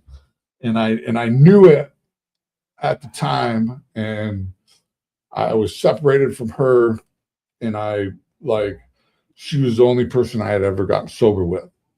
So like, I kind of tried to go back to her and to get sober.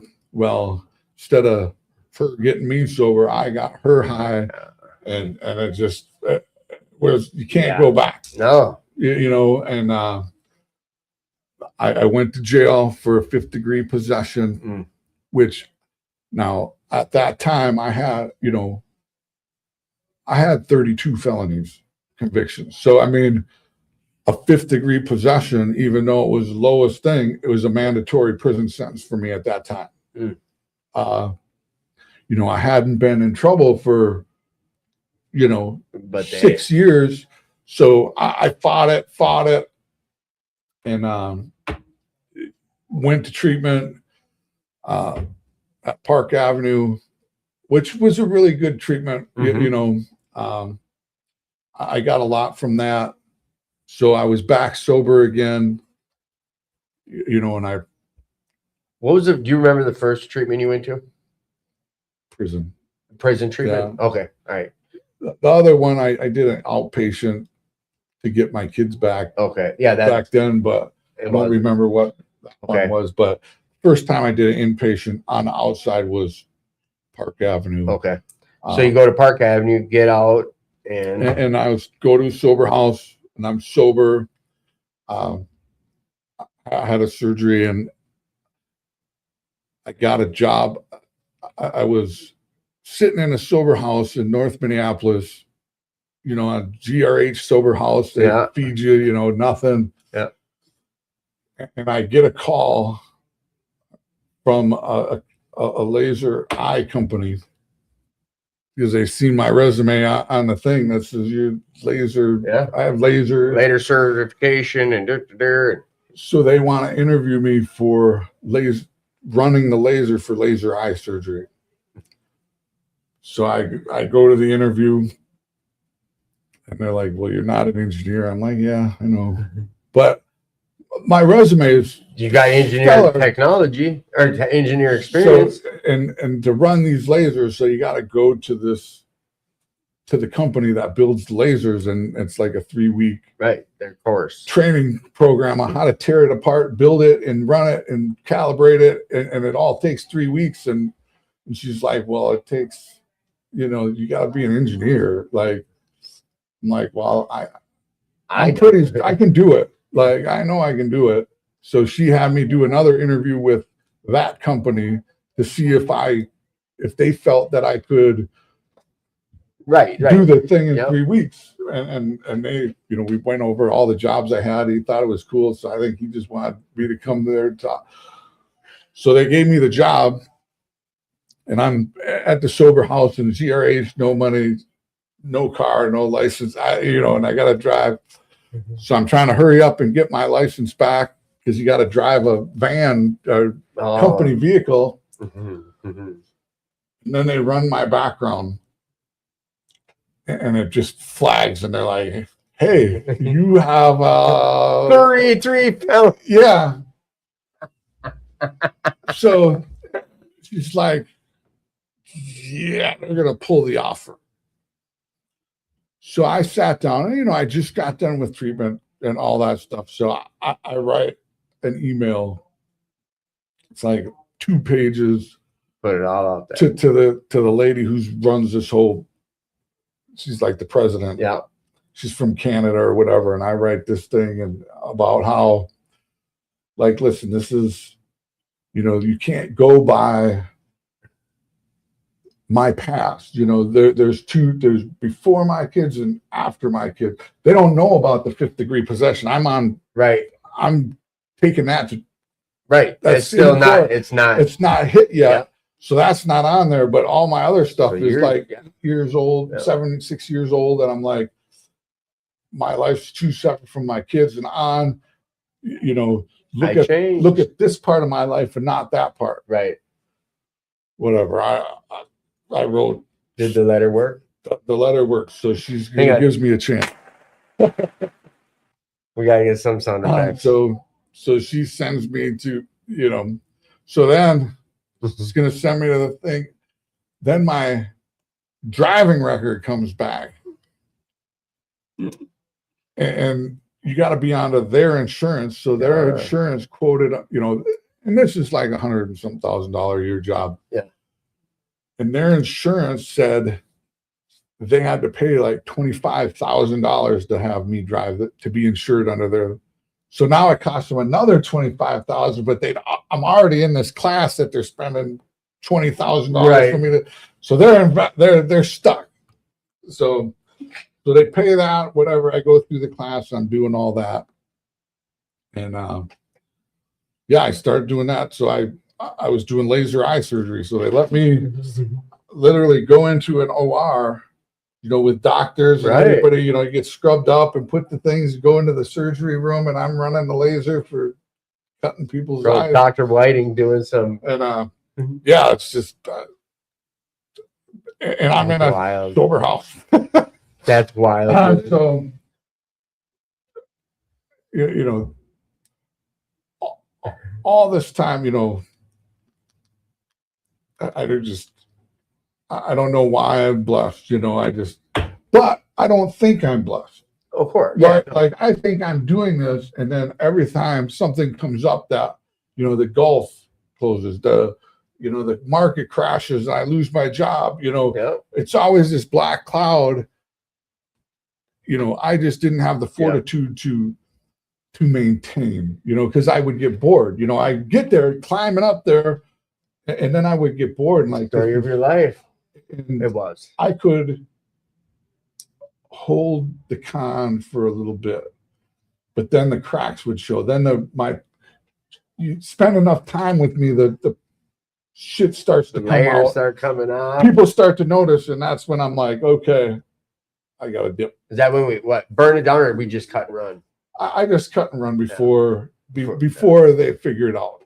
But that's all self-imposed. That's all in my head. Like they don't think I'm like they got me flying to help their other maintenance guys because they can't figure it out. I'm fixing their shit. Yeah. You know. Yeah.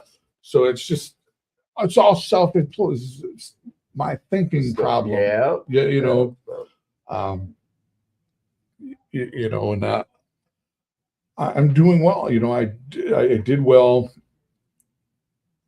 I did my kids. You know, I wasn't with them, but I still showed up. I was able to do parent teachers conference, and I would coach baseball. I would coach football. I would coach basketball. So I was in their life. You're a present dad. I was a present dad. Yeah. I won't say I was a great dad because you can't do drugs and lose stuff. You know, there was constant issues that I could have been a better dad. So then the fifth degree, you know, I'm looking at 2 years prison. So the prosecuting attorney's like, when I got the job, they're like, I had to leave state, and they're like, you can't leave state. You got to quit your job. And I'm like, the judge is like, no, you know, he's going to prison. That's all she said. She offered me 23 months as a deal. If I lost trial, I would get 24 months. I'm like, I'm fighting this shit. I'm fighting it. You know? So while you're fighting it, there's nothing that you have to say. So I fought it for like a year and a half, almost 2 years, but it was getting to the end. And I finally, I said, I'm just going to cost you money. Like, I'm taking it to trial. I'm just going to, you know, and they finally, I went in and I had a lawyer, and I'm like, listen, I'm just going to cost them money. I'm just going to be a dick. I'm going to get the cop on a phone or on the stand, and we're going to just make it last a week. Right. Just keep asking questions. I don't care. Yeah. If they're going to send me to prison, I'm going to make them pay for it. and they finally took me in, and my sister's a lawyer, worked for a judge, so she was kind of would give me a hand on the inside. Yep. So they took her. They all went in the back room and like said, "Tell them to take a deal." Like, I'm not taking. Well, there's no deal. Right. Like, and they wanted. My sister comes out and she says, "You need to take the deal." I'm like, with no deal, Right. Yeah. and she said, "The only way you're going to get a downward departure is if you take a deal, but it's only on the judge. So, but there's no guarantees." And I'm like, you can't ask me to do that. Right. Like, and she says, if you don't plead guilty, you're stupid. So I went in and I pled guilty, and then, like I said, I was doing good. I was making all the money. Yeah. So the judge gave me a downward departure against the prosecuting attorney in Chaska. He was mad. And they gave me 6 months Jail time. So, like, is that immediate? it wasn't immediate. Okay. So the judge was going to set it up because I would leave town. So I would go for a week or two, and then I would come home, and I was off for like 6 days. Okay. So he was going to let me go and then come back and work with you. He was going to work so that I would do time, because when I was off, I would do the time. Right. So then I get in there, and the jail's like, no, we ain't doing that. Yeah, furlough them. Well, I haven't told your job yet. Like, and they're like, you got to tell your job. I'm like, I'm not telling them I got to do 6 months. Do 6 months if you ain't gonna work with me. Right. Like I'm not telling them until I'll tell them as soon as you get it set up. Right. And they wouldn't work with me. They're like, no, you ain't to do that. So I had to, in order to get work release, I had to have a job for like a month or two prior. So I had to quit that job. And then I got a job in the union as a carpenter, just so that I could get work release. Right. Otherwise, I wasn't doing straight time. So I had to give that job up. And then I went and I did my 6 months. So this is the story that you're talking about. Come on. So I'm doing 6 months and work release, and I meet a guy in jail. Everybody says don't meet anybody and don't make any friends in jail. Well, this guy was pretty well off, was in for a DWI, and he just wasn't set up to go to jail. Like, he wasn't a jail type. Wasn't a jail guy. Yeah, and people were like on him. So like I came in, I'm like, get away from him. Right. So we'd get out, they would come try to get money from him. And I would like wait outside with him, like beat it. And me and him, I taught him how to play chess. And so we spent like 6 months together. Formed a friendship. And he had a job, IT staffing, and he was making like $400,000 a year. I mean, he had his own house and paid off, and I mean, he set up. So, I just talked with him, and got him through his time and my time, and I kept up with him, and when I got out, I still kind of kept up with him. I went back I was working construction, got my own place, and I was making decent money. I was able to pay child support, union paid $42 an hour. I was doing fine, but I was bored, I would say that my sleep apnea started kicking, because now I'm in my 40s, working outside, now I'm really tired, and my kids, I'm coaching them, and they're an hour away just to go coach them at night. So I go to construction all day, go take a shower, go drive an hour to go coach them, drive back, go, just couldn't do it, you know, without help, you know, and eventually meth came back in. You found some help. Just to keep going, and that was it went down, you know, went down quick. What actually finally happened is I ended up having a surgery for sleep apnea, and I was out of work for a month, and I was healed enough to go back to work, and then I had it went wrong, so I had to have another surgery. So then I lost the job because I was gone for another month of healing time. And once I wasn't working, you know, I had my own apartment. I paid all the bills, you know, nobody, you know, I was paying child support. Nobody paid my shit. So then it became, you know, free for all, is who trying to get people to come and stay and pay. And like, you know, then it was just trapped out, you know, and you weren't in recovery at this time. I wasn't in recovery. Okay. You know, I will say I've been, from the time my son was born, I was on the path of recovery. Okay. I didn't know it, but I was trying to be a better person, but my thinking, just how I went about it, I had no direction. It was up to my own devices, but I wanted to not be who I didn't want to be a fuck up for my kids. I wanted to be a good example. And I tried. It just was unattainable. You know, the addiction was tough. So it went down fast. And once the medical stuff, I couldn't work. I started having high blood pressure, and I passed out a few times. I had some, I don't know what, the seizures or whatever, from my blood pressure shot up to 205 over 180. Yeah. So I went in and out of the hospital. You know, it didn't help that I was doing meth and drinking and partying all day, you know, wasn't working, and the stress. And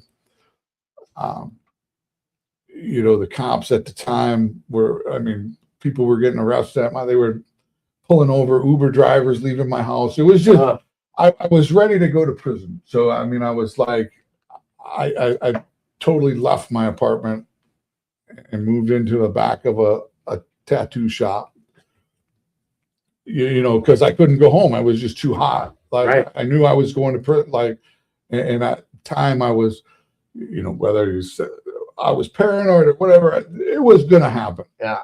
You know, I might have been paranoid from doing dope, but the cops were going through my yard. You knew. And people were getting arrested for first degree sales in my house. So like, it was going to come down. So I was like really trying not to use in this back of this tattoo shop when everybody's using. Mm-hmm. And, you know, my health was just failing and shit was going wrong. And relationship going down the tube. It was it was going down fast. Domino. And it all wound up. I was in a hotel, and I had enough. You know, I went and I took a belt and was gonna hang myself in the hotel room, and so that I think I called my kids and said something or whatever, and I don't know who called who, but I hung myself enough that I passed out, but I don't know. It just made me go to sleep. It didn't cut off the oxygen, right. So I didn't die, but I was just sleeping when the cops came in with me with the belt around my neck. So anyone listening right now, like, I put a hotline up. It's 988. If you are having any type of thoughts of that, or you deal with that, or you know someone who is, like, utilize that phone number. Sorry to cut you off, Justin, but just anytime, you know, on this show, if that type of talk gets brought up, like, we don't shy away from it. We share about it. and that's how we can get through it. And there is resources out there, but this is, I'm not going to say the start of the beginning because this is his story to tell. But what occurs after this? Where does our life go? You attempt a suicide attempt. You wake up, what? But cops are in the hospital. I was in the hotel. They woke me up. The cops did? The cops did. Okay. And they brought me to the hospital, and they were going to, I don't know. They didn't, I talked my way out. Yeah. I ended up walking out of the hospital after about 8-10 hours or something. They didn't make me sit. Wow. Whatever. Like I don't know how. 24, 40-hour hold on shit like that, you think. And I went to the sober house that I had gotten sober at when I got out of treatment the last time. Okay. I called her, the owner of that, and she let me come back there because I had nowhere to go. I was homeless, and so she let me go back there. And so I was there, and it's North Minneapolis, and a friend of mine, Ashley, was here. Ashley K. Yeah. Was in recovery and will work for recovery. And so I don't know how she found out. Somebody she found out, and she called me up, and she's like, well, why don't you come to a meeting, And I'm like, well, I'm pretty fucked up right now, Mm-hmm. She's like, well, I'll have somebody come pick you up. Who came and picked you up? So Paul and Carolyn come and pick me up. Did you know Paul at this time? I knew Paul. Yeah. I had in from a different life. In the old days, I had smoked crack with Paul a few times, so I knew Paul. So they picked me up and they brought me to Will Work for Recovery, and I just really wasn't. I hadn't made the decision yet, but I mean, I just I didn't want to sit in the bed alone at that time. I needed to be around people. So I came to Will Work for the first time, and Ashley was like, "Got to go to treatment," and everybody's talking to me going to treatment, and my mind is like, I don't want to go backwards. I don't want to go backwards to go to prison treatment. That's how fucked up my brain thinking is. I thought. That's you think that's going backwards from hanging yourself in a hotel room, right? Right. No, I get it. But I said fine. One of the guys said I can get you to treat. I still had insurance from the construction, from the union, right? So he's like, I can get you into. He set people to treatments. I can send you to a great one. There's a 5-star one down in Southern Minnesota, 5-star chef, 4-star chef. It's a great, it's highfalutin treatment center. We got horses you can ride. Yeah, horses and everything. And is it raspberry or no? What's the name of it? I can't remember. Because I know there's raspberry fields down there, but no. I know the one that with horses. Because I heard about it when I was in treatment. Someone was like, "Oh, I was at this one." I was like, "Man, but whatever." So when I finally said, okay, I'll go, it was a couple of days they had me there. And that was okay. I said, I'm going to do this. You made a decision with yourself. I made a decision, I'm done. I can't. I knew I could never use again or I was going to die. And I knew I couldn't go into the treatment doing it the way that I always did it. I went in and vomited everything. I don't know why I felt it was the first time that I was like, okay, I'm going to be honest. I'm going to say how I feel. Open the floodgates. It was like a floodgate. And at this point in your life, you had never done that. I've never was honest in a day of my life. Come on. And this is where the story takes up. And I actually fucking loved it. I talk so much that they're like, you need to shut the fuck up now because there's other people in this group. And I'm like, everyone needs a process, Josh. Yeah, I'm every group, it was on me. I put myself out front and center. you know, and I was going through my health issues, and I made it 10 days. And then, you know, I went to the 10th day I was going, and they had a counselor. You know, I never did what I wanted to do. Like, so, and I like guitar and music and stuff. Like, it's like, I just want to go to Nashville. Like, I want to go do something. I wasn't going to go do anything for anybody. Right. And the lady that sets you up for the outpatient says, well, we got outpatients in Nashville. Oh shit. So they're going to set me up. They said, we're going to get you to go from this treatment down to Nashville. I'm like, now we're talking, like we're doing something that I wanted to do. Right.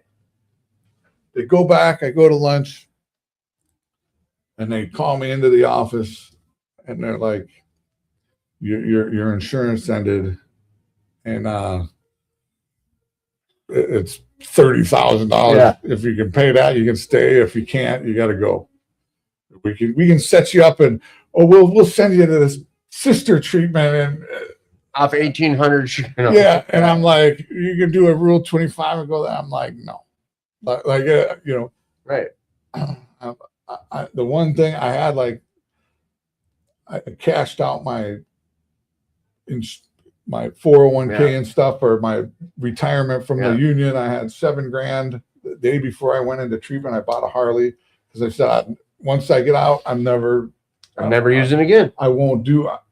I won't buy myself anything. So I bought it before I went in.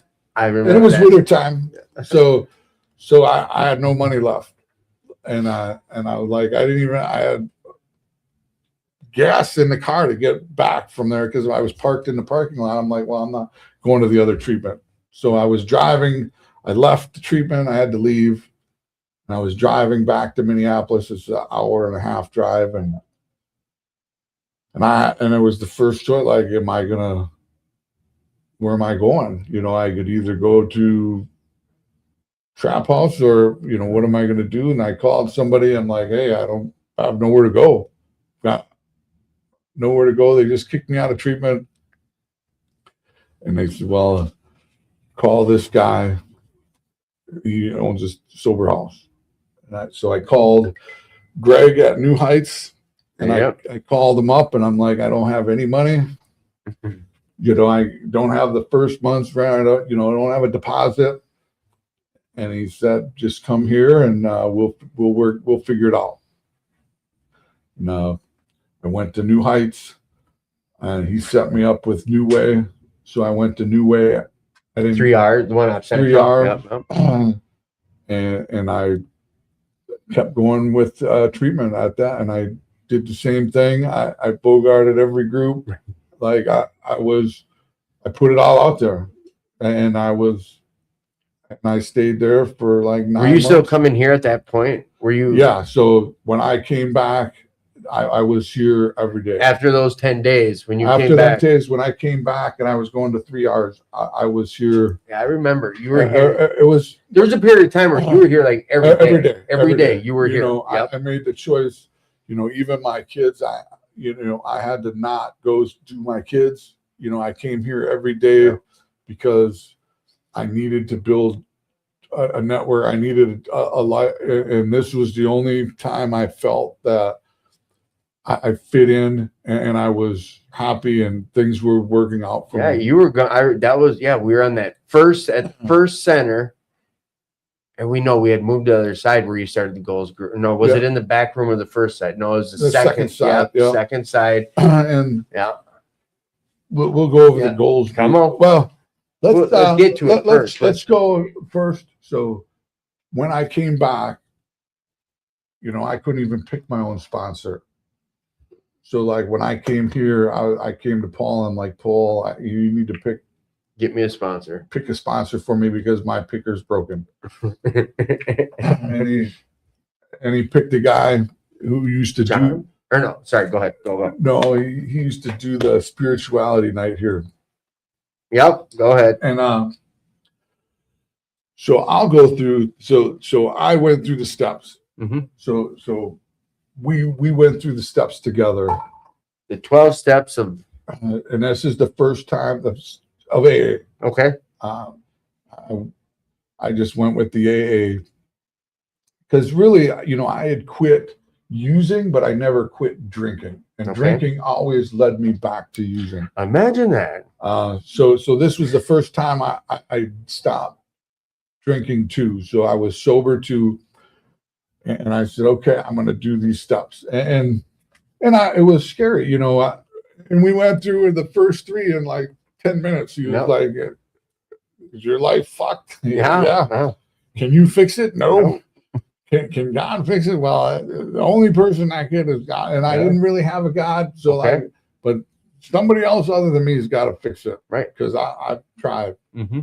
So now we're on step 4. He said, after 10 minutes, Right. and he's like, and that's where I kind of got stuck. I'm like, I hated everybody. Like I had a problem with everybody. So writing a list of all the wrongs against me. I mean, that was every person I ever came in contact Right. with. That's not realistic, So he said, okay. He said, we're going to do it different then. He says, I want you to do one at a time.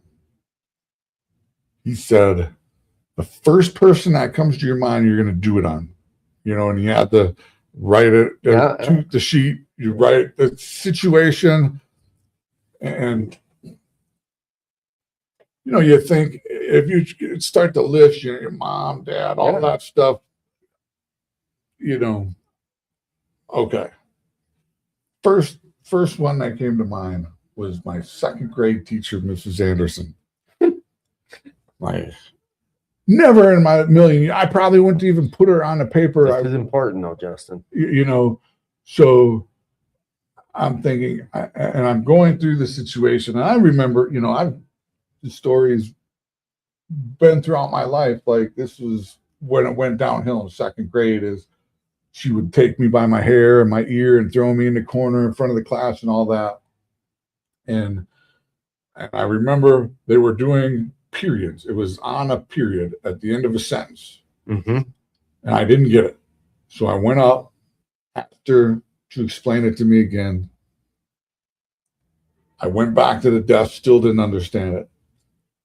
Got back up, went to her again, asked her again, went back to my desk, still didn't understand it. The 3rd time I went up to ask her a question on this period, she flipped out, took me by back then they yanked your ear and, made a big spectacle and put me my nose in the corner and all that in front of the whole class. And, and from then on, fuck English. I never did another English thing in my life. If you recall earlier in the story, he's like, we'll talk about English. This is what we were talking about. But that was from that, and I remember, but that's the first thing that popped in. Going to my parents and saying, hey, get me out of here. This is not, I don't like her, and, you don't like everybody. You just got to buck up and deal with it. Then my brother had her, and she did the same thing to my brother, and they got him switched to another class. So it was like, that was Yeah, no, I get it. That's one of them resentment things. But so I write, that goes through this whole thing, and then you pray, and you flip it over. And what's my part? And I don't know. This is where God comes in. I don't know where it came from. It just came in, and it showed me the situation. I seen it, and for whatever reason, I remembered at that time that when I went back up to ask a question, that there was a line of kids, and I cut in front of the kids, and she answered my question. I went back. 2nd time I went up, I cut in front of the line of kids, and the 3rd time I went to cut, she flipped out because I was selfish, self-centered, and self-seeking. I cut in front of everybody, and she'd had enough of that. And that's what that incident was about. So you think it was like, and I'm just reiterating exactly what you were saying, but you pick your brain. You're like, what made me all of a sudden remember that that's what it was, and it wasn't me asking. It wasn't me giving that clarity. Right. And then I understood, like, okay, I get why, the trickle effect in my part was I was fucking up. So then, whatever. Go through another couple of incidences, and it was like my 8th, 9th one or whatever. There's this kid, my kids used to race BMX. We'd go to BMX, and we were on a team, and there was this kid there, biggest piece of shit kid I've ever seen in my life. Like, this fucking kid was like 3 years old, and everybody hated this kid. Would throw his bike. He would tell his parents to fuck off. His mom and his dad were great. They were great doing everything for this kid, and he was just a piece of shit. And they wouldn't beat him. They wouldn't. I'm like, I'll fucking beat him for you. Like, I wanted to punch this kid in the face. And this kid pops into my, like, why am I doing a four step on a 3-year-old kid? This fucking piece of shit. Still, and doing the 4-step, I remember, like, I would have punched. I wanted to punch this kid in the face. I'm like, what the fuck?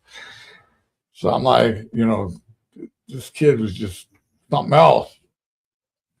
So I pray, and when I flip the page over, that kid was me. Every situation, my entire life, and every adult, that's how every adult felt about me. And it wasn't that, and I don't know. Was that like an aha moment? Like, that was aha. That was my spiritual awakening. That was my spiritual awakening. That changed.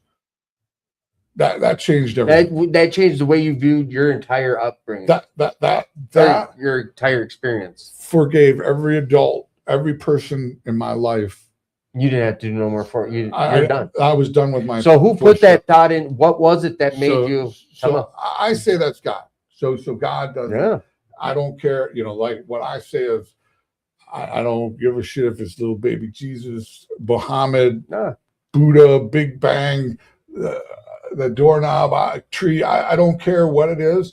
Whatever those thoughts that come into my mind came from God, and it ain't me. Right. I don't care what it is. I stopped trying to do the organizational and what that is. And all I know is when the thoughts come into my brain, they tell me what's right and what's wrong, what I should do and what I shouldn't do. You hear about that first thought wrong comedian, is bullshit. I was just gonna say, I don't know if I hear people say that. First thought wrong is bullshit, because I know that the first thought that ever comes to my mind tells me what I'm supposed to do. Yeah. All the thoughts after that is me making excuses why I can't listen to God. Yeah. And that fucking comes with, give it up, bro. Like, that comes, okay, she's paying my cell phone. I can't do, whatever, we got kids together. We can't, you'll never be happy if you stay in this relationship, but we can't, the kids, whatever, all the excuse, everything, all the excuses on why I can't listen to God. And that's what I lived off of those excuses on why I could never listen to that initial thought. That initial thought said, don't do that. It's almost like first thought right and listening to everything thereafter. So then after that, I'm like, okay, well, I'm not going to keep making, the less excuses I make for why I can't listen to that. And it's hard. It's hard because every hard decision comes with, it trickles of everything after. When you got to be honest and follow that path, it's always the hardest thing to do. It always comes, and it's always a headache. And I ran from that stuff. It's usually not the easiest thing. I was trying to find the easiest, softest way ever. I never did anything the hard way. So to do that, to listen to that and live off of that, and that's my God. And that's my higher power. That's what I do in this program. And I follow that. And the more I listen to that, the better my life is, the more I make excuses for stuff. Like, and I don't do it perfect. I'm the Yeah, worst. but you've got like 7 years. Were you at 7 years? 7 years, Yeah, of trial and error of Yep. this. Like, you know, Let's budgeting, clear that. I still buy things that I shouldn't, you know, and I make excuses on why I can buy them, you know, and it, I don't do it perfect, but I try. You know, I listen to that as much, and my life has gone extremely better. So that 4-step was done after that kid, and I had no hate in my heart for anybody in my life up to this point. So that just one. I was clear. It was clear to move forward, and you know, how do I? So my life at that point just started changing. You know, I started doing things, making decisions for me. You know, I was still with a girl that was using. You know, I moved out of the sober house, went back to work, so I was starting to make money again. Now, when you went back to work, did you embark on this new? No, All right, all right. So No, I was keep going. I was still in the construction, but my body was, you know, I was 50, you know, 48 when I got sober. So now, you know, it's hard on my body. It's winter time. I left the sober house, got an apartment with a couple people from oil work, and everybody started using. So I had a choice. I had to leave, and that voice said, "Well, I had enough money to go get my own apartment." Yeah. And it told me to go back to a sober house. And I'm like, want to go back to the sober house, you know? But it said if you get your own apartment, you'll use. You won't. That's what his voice is telling you, your heart or whatever. So I went back to the sober house, and you know, then I just was listening to the voice, and that's when, you know, it wasn't very long after the love of my life came into my pictures. You know, what's funny, a lot of you guys, people know who she is. You know, I knew her 3 times in my life. I've crossed paths with her 2 times before in 20 years. We've crossed paths a couple of times, but never at the right time. And I hope she's okay with this, but that's the love of his life right there, sitting on that chair. She's just noticing now she's on camera. Let's wave to her. Yeah, look at it. Well, Then she's out. Look, she don't want to look. There she is. So, all right, camera's back on us. So, sorry, Kelly. You know, the 3rd time I brought my kids to George Floyd thing happened. Mm-hmm. So I brought my kids down to Lake Street to help clean up with some people, and she was there. Man, it was instant, you know, connection. And we've been together ever since. Built a great life so far. So I'm still in the sober house. Mm-hmm. You know, we're hanging out every day. COVID hits. So like, I'm a union, so I'm making $42 an hour, paying my child support. Got Harley, got a decent car. You know, COVID hits, I get laid off, and I still have my place, but I'm kind of staying at her apartment. Yeah. And the God thing hits me. Tells me if you go back to construction, you're gonna use. Now what am I gonna?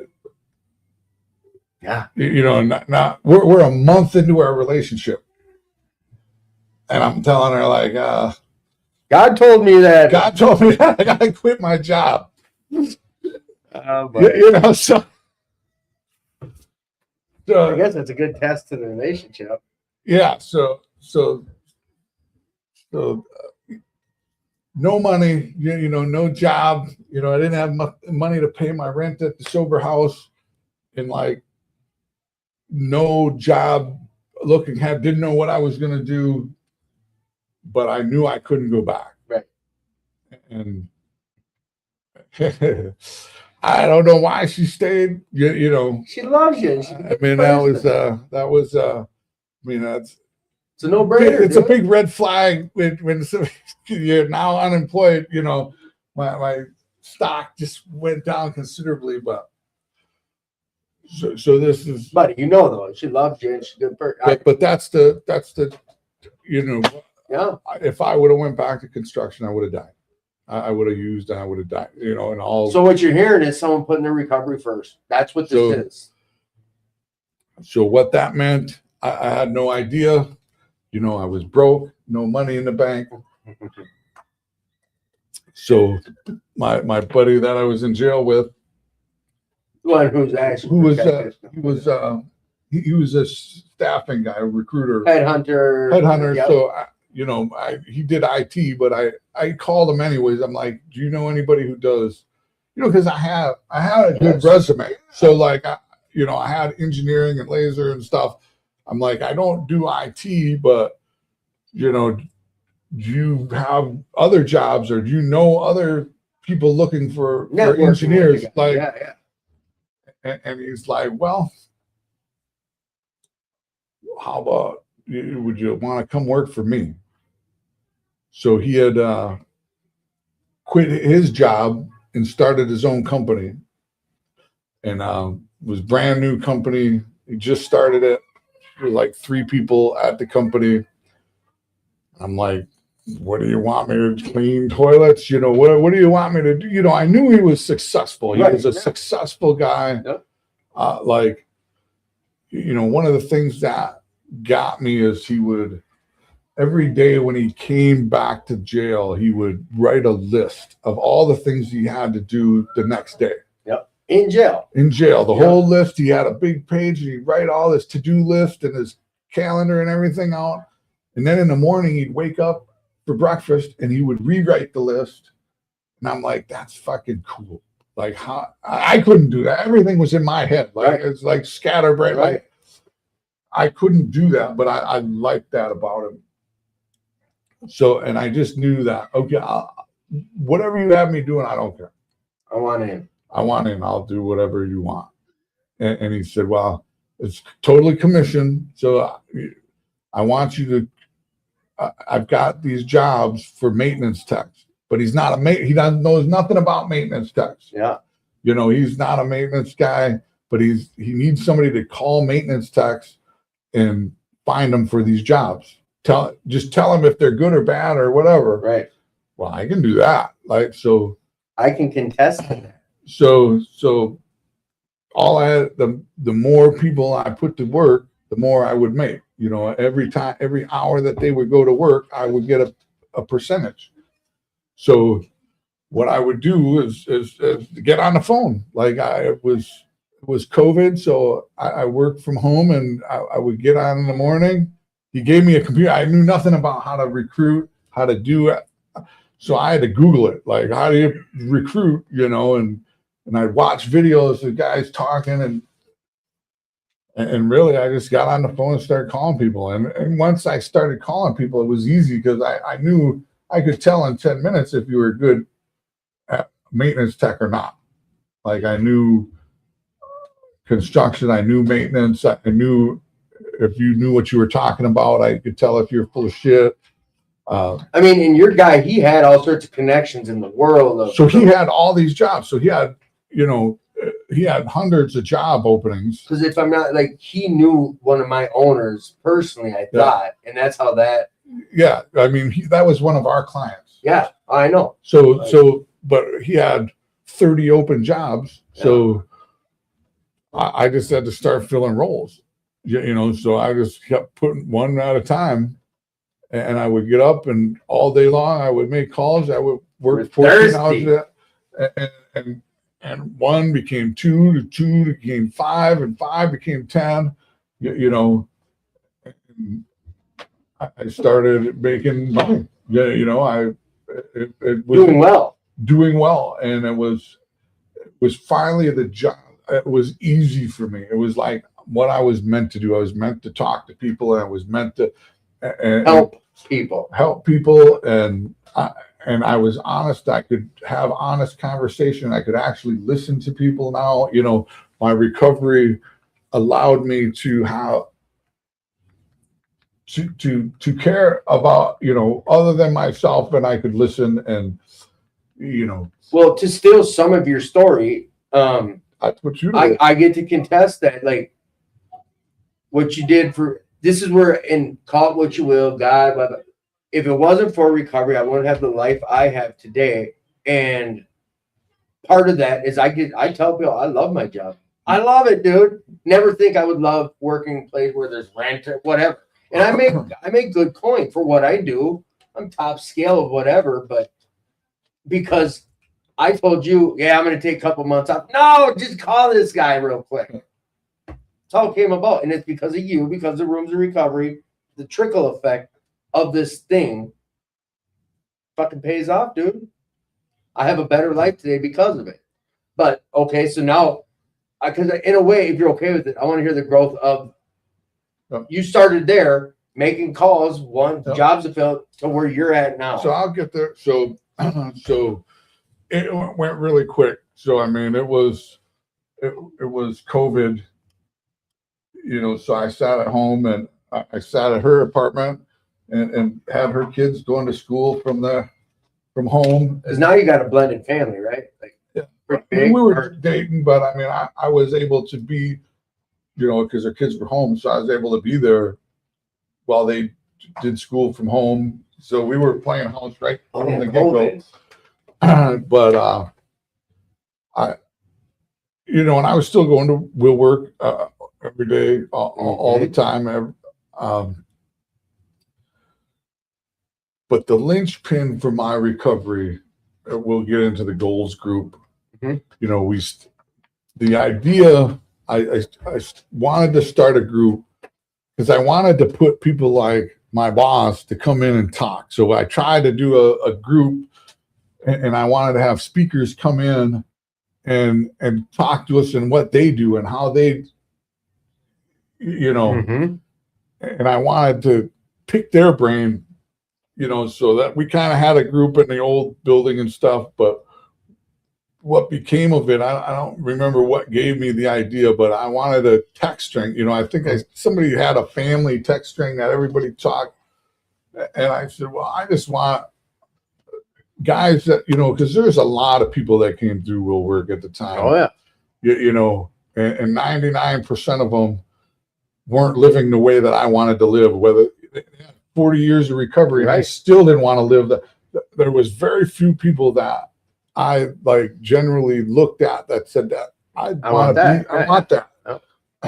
And I'll say the first person was you. Me. It was you. You know, I had my spot. It was me and my sponsor had a text thing at the time, but I wanted to get a text group, and and you would come into every group, every room. And you were happy, smiling and happy. And I'm like, how the fuck can you be happy all the fucking time? That's what I want. I wanted to be happy like that. I wanted to come into a room like that. I wanted to give people hugs, but I wasn't there yet. You know, I wasn't. So I was like, I wanted you in the group. So I asked you if you would join the text group and be on this text string. You know, and I just said, I just want to put a goal in the morning. Like, this is what I want to do in the morning. Like, this is make my bed this morning, or one of my early ones was I just wanted to smile when I talked to people. You know, because I was terminally like grumpy face, and I was like, I wanted to smile when I talked to people. So I had to really physically think about this all day. Right. You know, and then it just kind of snowballed. We got Dustin, and we got Wade, and Wade was I mean, let's not cut it. Ken was good. I mean, we've had people that came and went, but Ken was real spiritual. Yeah. And, you know, Wade he had a budget. And Yeah, I couldn't budget to save my No. life, so I wanted him. everyone kind of had these assets too. And I don't recall if the Turtle Journals, when them came in, like I still have mine. I have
Wi-Fi. Where you at? Where you at? Come on. There we go. How we doing? Let's do a refresh.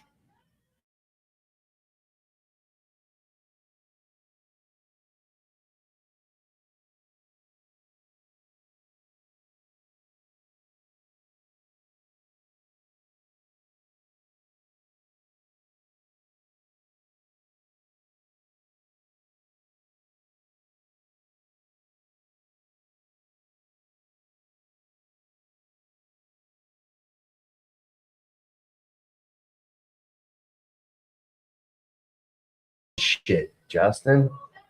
No wrapping up. Okay. Supply. Now we're on that camera. That's why. Do diddy. Your kids ain't here, are they? No. Shit, I wonder. Yeah, there's so much we can talk about. Love it. All right. Options. Jet printer. Boom. Net Geo. Boo bop bop bop bop boo. We live? We not? We live? Oh, I can't. How am I gonna know if I don't put the show on my phone? All right. So mute, unmute. Let's do a little wavy davy. Let's see what happens here. All of a sudden we'll have sound or we won't.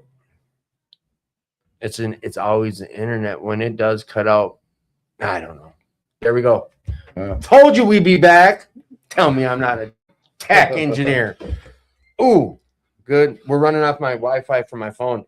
I think what happens down here, because there's quite a few people in there, and they all hop on the Wi-Fi. Yeah. We used to have a dedicated. I don't know. I it's not that I blame Carolyn. What I need to do is talk to her about keeping a separate wireless forever. We're having no issue. Whatever. So back after it. Sorry.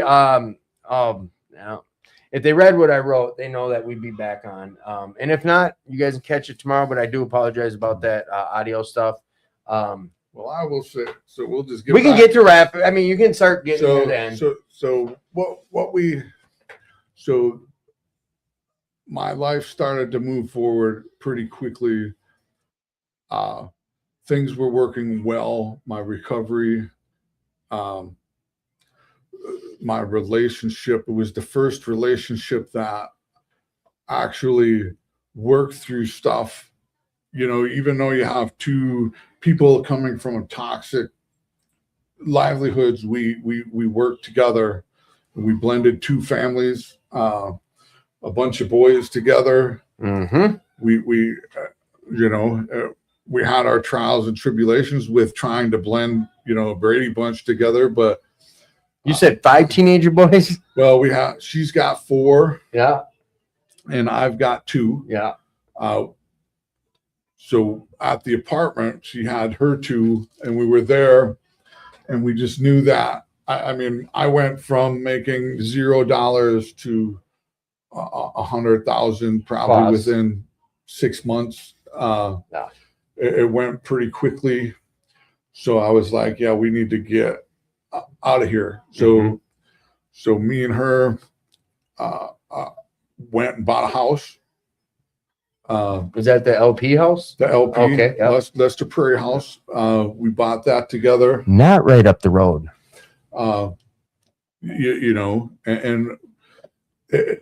We moved fast, but it was like meant to be.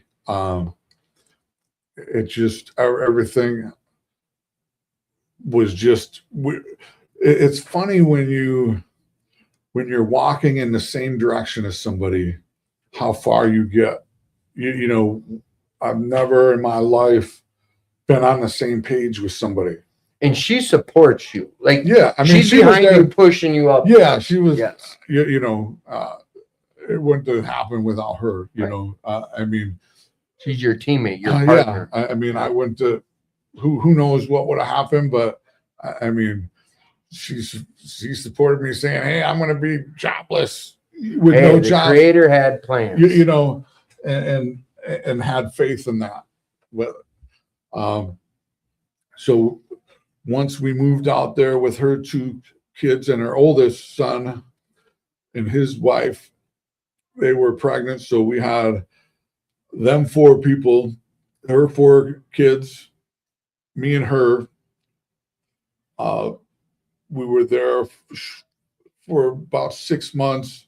And then my one son was having issues, so we pulled him, and his mom, like, I never had custody, she had custody. Yeah. She allowed him to come to go to school out there, get away from Apple Valley where he was at, which was an adjustment, like blending these kids and getting all these kids together. Some were happy about being out there, some weren't. Just building the house together was challenging with the kids. We were fine. The kids kids put a damper on it. Then we had another kid that was one of the kids' friends across the street was at the meth house, and the stepdad beating him up. Took So him in. we took him in, Oh, you did. and he started staying with us, and we got him going to school. And then some stuff happened with my kid's mom where I actually we went out and paid to get custody. So I filed for emergency custody. I already had Alex, but I filed for emergency custody for both of them. And I went and got my other son and brought him home to Lester Prairie. So now both my boys were there. Her two youngest, the foster kid, and then her oldest, his wife, and her baby. So we all had like 7, 8, 9 people in the house. 10 people in the house. Woo! And just working and, you know, getting everybody on the same page, you know, and it went from 100,000 to 200,000. That just, we got married. And we've just been, it's been going great. You know, I know I just went to a graduation, 3 of them. So, you know, we've talked about what our plans were, you know, when the boys were gone and we wanted to be on the coast somewhere and be by the water and away from the kids. You know, the kids, it was not easy. I mean, it's raising 5 teenage boys and foster. Yeah. And it put its stress on everybody in a different way. And side note though, you were able, from what I seen from the outside looking in, there was times you were able to sometimes work through some of that or utilize the men's meeting with sharing. Definitely. I leaned on the guy. Yeah. I mean, I just want to show some of the benefits to the benefits of the goals Yeah. group is if I was having a bad day, you know, I didn't have to call, so I just texted. Yeah. I'm having a bad day, and then I had 5 people calling me, talking to me. You know, I was able to say I was having a bad day. You know, and having the right guys in my life, you know, focus on me and not anybody else, Right. and help me be the man that I wanted to be, and it just, we worked at it. Thank you for watching from Iowa. We appreciate you. We really do.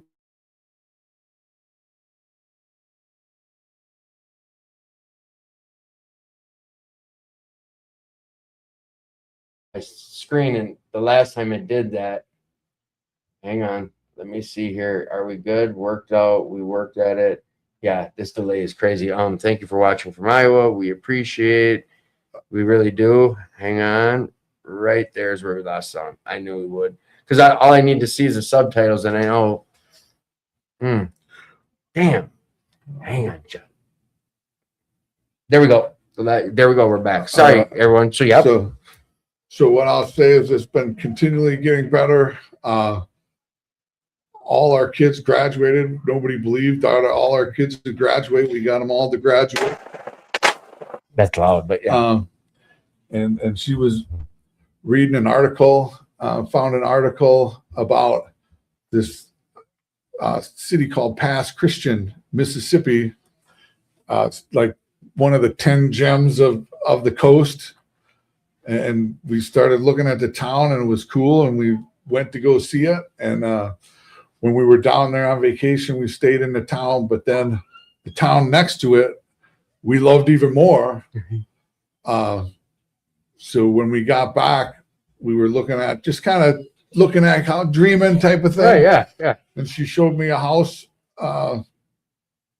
in that town, and as soon as I seen it, that's it. I called the loan guy. I said, "Can we buy this?" And 2 months later, we own the house in Mississippi, and selling the house here. And kids graduated, and we move next Saturday. And I got him before he left. So, and it wouldn't have happened without recovery.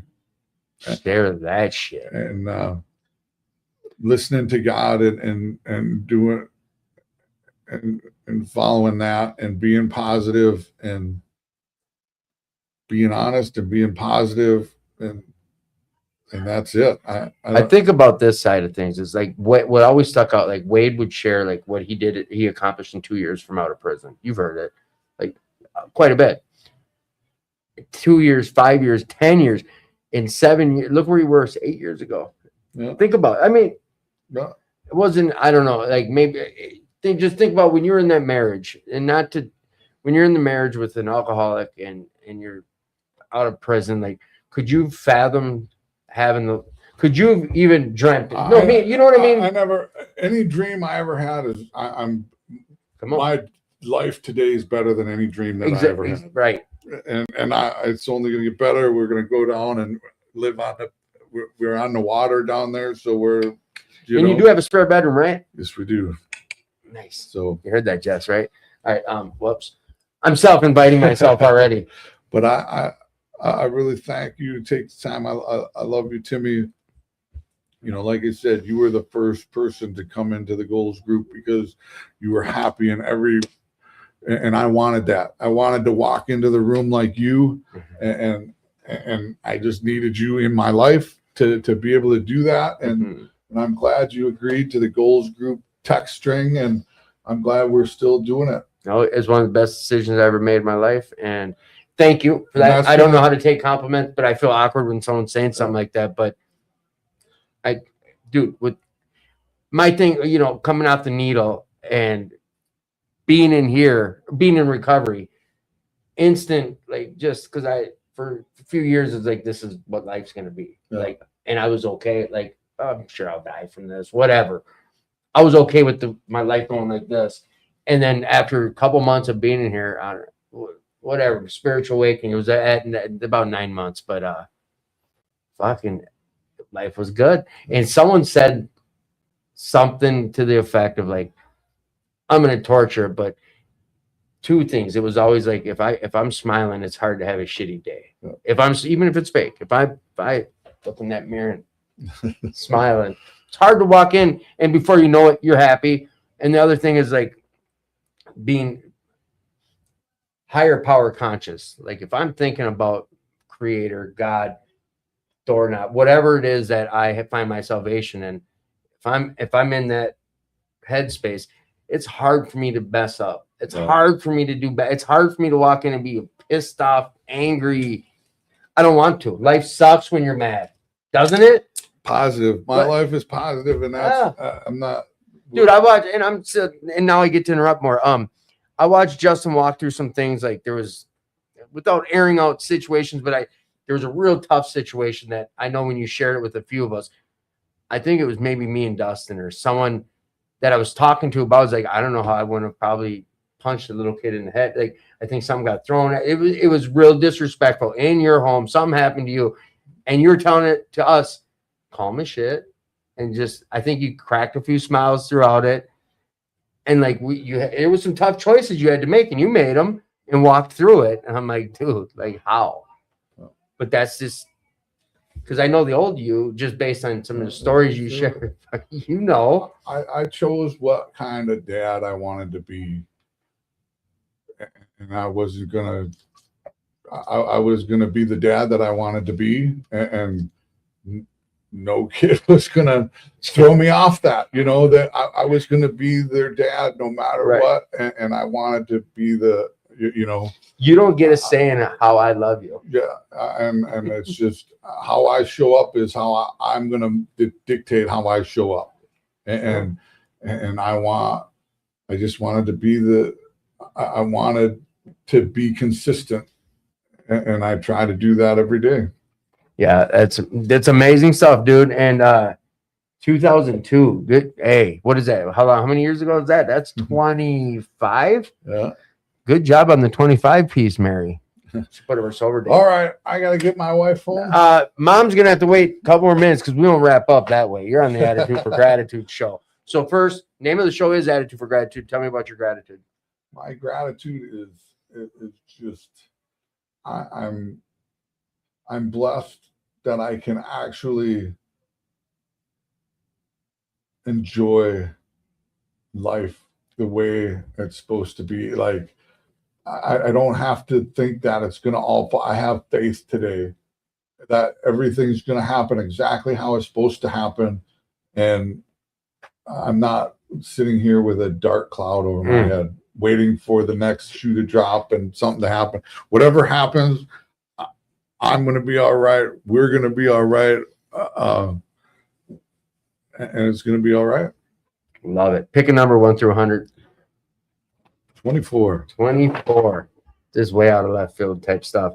If you could choose only one place to go on vacation for the rest of your life, where would that place be? Oh, man. I loved Honduras. Really? Yeah. Honduras? Really? Yeah.